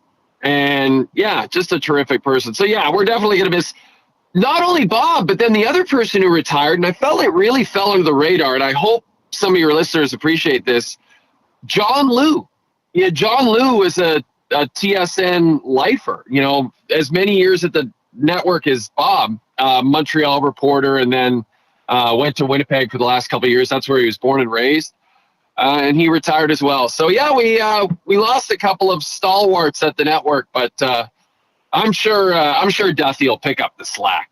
Yeah, Dusty's career is going okay, and he'll be on TSN tonight. Yeah. Okay, I got one more for you. I love when you come on. Thanks for being so generous with your time. I know you got to start getting ready for your show already. Fun. Yeah, well, it's I awesome. love this show, Reid. What a program. Where's Jay? He's What's on his holidays. Story? Why is he on vacation? Oh, classic Jay. As soon as I come on, he's like, "Oh, Reid, I gotta go to Sylvan Lake for the water slides." Yeah, go on. Sorry. He's just going down a water slide, a big circular one over and over again. So That's right. I hope this doesn't irritate you, but as you know, I'm good at irritating people. A couple of people in our chat on YouTube, and Coob is getting texts whenever you're on, especially after what happened about 2.5 weeks ago. Like, people just write in Bobrovsky in all caps with an exclamation mark. Yeah. Is that still a thing you embrace, or do you want to tell people, hey, I made a shtick out of it? Where are you with the Bobrovsky stuff? You know, it's like, it would be like Wayne Newton saying, come to my concert. Here's one caveat. I'm not going to sing Donka Shing. Okay. You know, like it would be like Laura Branigan, the late Laura Branigan, saying, I'm going to be playing the Jubilee Auditorium. However, I will not be singing Gloria. There will be no Gloria for me. Like, I guess my point is, it's the thing I'm most known for. Do I want to keep yelling his name at the top of my lungs? Probably many days I don't, but I'm very appreciative that people enjoy it, and appreciative that I have had a career long enough that I've had something that people remember me for. So ultimately, I'm fine with it. The only sad part, Reid, is that Bobrovsky, I don't think, appreciates it as in the way that I hoped he would. I know that he actually feels like I somehow made money off of this whole shtick, and that I somehow made money. He said it to me once. He said, you made money off my name. And I was like, God, if you think I made money off, I mean, I wish I made money off this. I've made nothing. I've made absolutely nothing. So it's kind of sad that the person who's the center of all this shtick doesn't love it as much as everyone else seems to love it. But I'm glad people are still loving it. And I'll probably still be yelling it until I retire to my Sylvan Lake mansion in 10 to 12 years from now. It'll either be Sylvan Lake or Fort Saskatchewan, whichever mansion looks better to me at the time. Yeah, and I'll come visit you. Or I'll come do my show from there because I'll still be working. All right. Oh, perfect. That sounds great. I love you, buddy. I love when you come on the show. We've kind of made an informal deal that you're going to come on about every 100 shows. So we hit 200 last week, so we'll be at 300 in a few months. Have a great show tonight. All the best to you and your family. We'll talk to you soon, my friend. It was a pleasure. Reid Wilkins, what a program. Let's shout out Dustin Nielsen, Jay, Lorraine Mansbridge, Mike Sobel, Rod Christie, Audie Linz, all the stalwarts of Edmonton broadcasting. And Reid, you're number one. You're at the top of the hill right now. You're at the peak of your powers. So just keep doing what you're doing, pal. You're the best. Everyone loves you. All right. Thank you, Jay. Incredible appearance, as always. Jay Onrait, get him on SportsCenter. What do they call it now? SC with Jay on SC. I don't even know what it's called. I just turn on the TV whenever Jay is on, and we have fun watching him. Great stuff from Jay. We get some great perspective, and we get some great laughs and great stories along the way as well. We got to do a timeout. One final update from the Coupe, and we'll have our words of the day when we get back.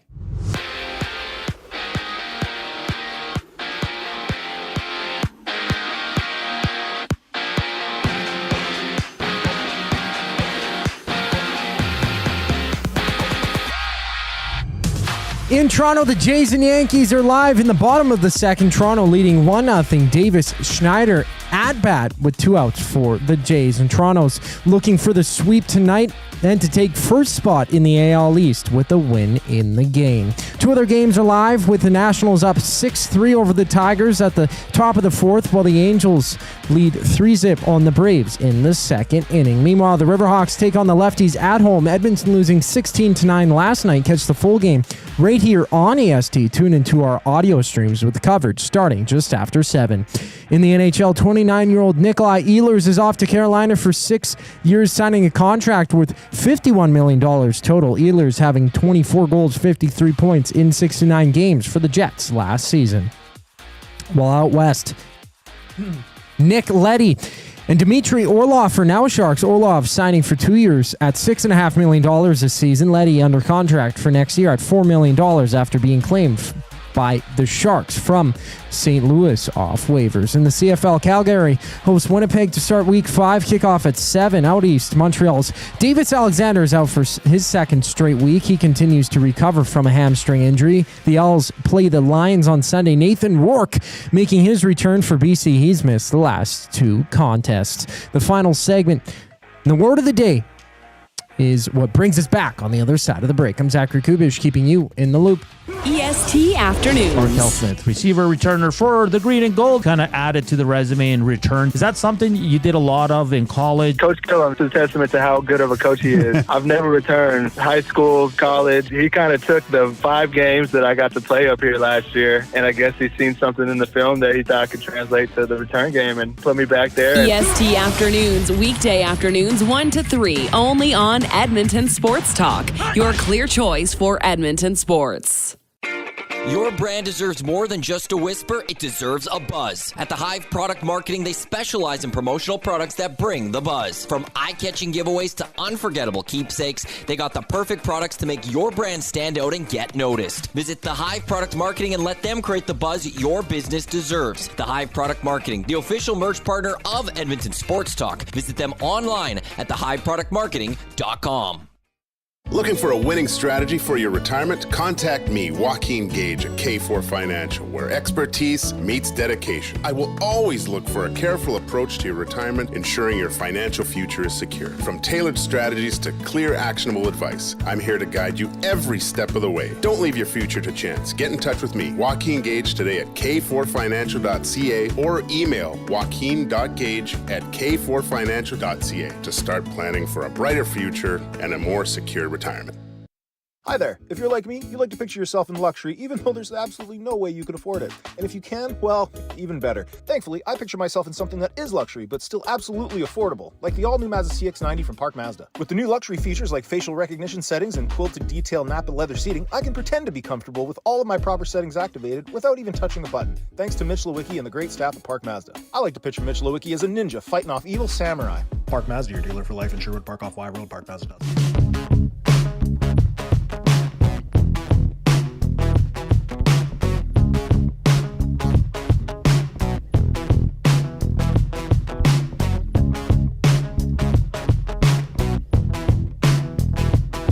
All right, Coop, here we go. Edmonton Sports Talk presented by Play Alberta. Why limit your choices when you can have it all? Play Alberta is your go-to app for casino games, sports betting, and lottery all in one place. With easy access to real money games, you can enjoy everything Alberta has to offer right at your fingertips. Download Play Alberta now and start playing today. PlayAlberta.ca, Play Alberta app. Look for the EST specials. We got Jay's Play of the Day, other Edmonton Sports Talk generated wagers as well for you to have a little bit of fun with. All right, we're into the final few minutes of the show. Coob, it is time for the words of the day. Now, yesterday I dominated, though you gave me some relatively straightforward words, I thought. I definitely did, and today is a mix of both. So they're not very straightforward, but they're not also very well known. So the first word of the day is verklempt. Verklempt is the first word of the day. I believe this comes from a character or character that used this, the Mike Myers, what was it? Coffee Talk on SNL. You would not have been born when this happened. I believe verklempt is VERKLEMPT. Did you say VERKLEMPT? PT? Yeah. That is correct. And I believe verklempt means to get basically choked up and then to have trouble speaking because of your emotions. Yeah, that sounds right. Seized with overwhelming emotion, she became verklempt with emotion upon receiving the unexpected and thoughtful gift. Okay, so it doesn't necessarily mean you can't talk, but you're overcome with emotion. Right, but so maybe I get 0.8. Or you give me a full point? Okay, 0.8. So I got 1.802. No, I'll be stingy. Yes, Matt Hyman, and that's you. Talk amongst yourselves. What was the character's name? It was Coffee Talk. It was Mike Myers. Was it Linda something? And she would always get verklempt and couldn't talk. Okay, anyway. I don't know. I'm doing well with that because that's a bit surprising for me. Okay. Long before your time, my Kubish friend. Land before time. The next word. Hold on. Adin-amia. Adin-amia. Adin-amia. Adin. I don't think this is a real word. N. Adin-amia. Adin-amia. I don't even know where to begin with this because you can hardly say it, quite frankly. Linda Richmond was the name of the character. Well, thanks, Jasmine. I love you too. Jasmine put love you in the nasty chat. Oh, that's very nice. Weird time for her to say that. Spread some love, but yeah. Thank you. Yeah. Adamamia? Adinamia. That's why it took me so long to say adin, not din. I have no idea what this is. ADINAMIA. That is wrong. There's actually a Y in it. ADYNAMIA. I have never seen this word. Give it to me in a sentence. The patient's adinamia made it challenging for them to participate in physical therapy. Spency 5 Cents, he says, Lieutenant Eric said the word this morning. Okay, I didn't hear that. Well, this is the first time I've... I will say it is overall body fatigue and weakness. A lack of strength or vigor, often due to illness or disease. So it's basically synonymous, right? Yeah, ish. Let's go 0.75. That means I got 1.8 plus 0.75. So I got 2.65 out of 4. Yeah, that's pretty good. That's not bad. Okay, tomorrow, Jake Ceresna from your Edmonton Elks is scheduled to join us. I guess Ben, the intern, is going to give me one of those blind ranking games that the kids are doing on the internet, so that'll be fun. Really appreciate you tuning in this afternoon. 6 a.m. tomorrow, live stream is back with the Nielsen Show. On behalf of the Coupe, I'm Reid. Have a great evening.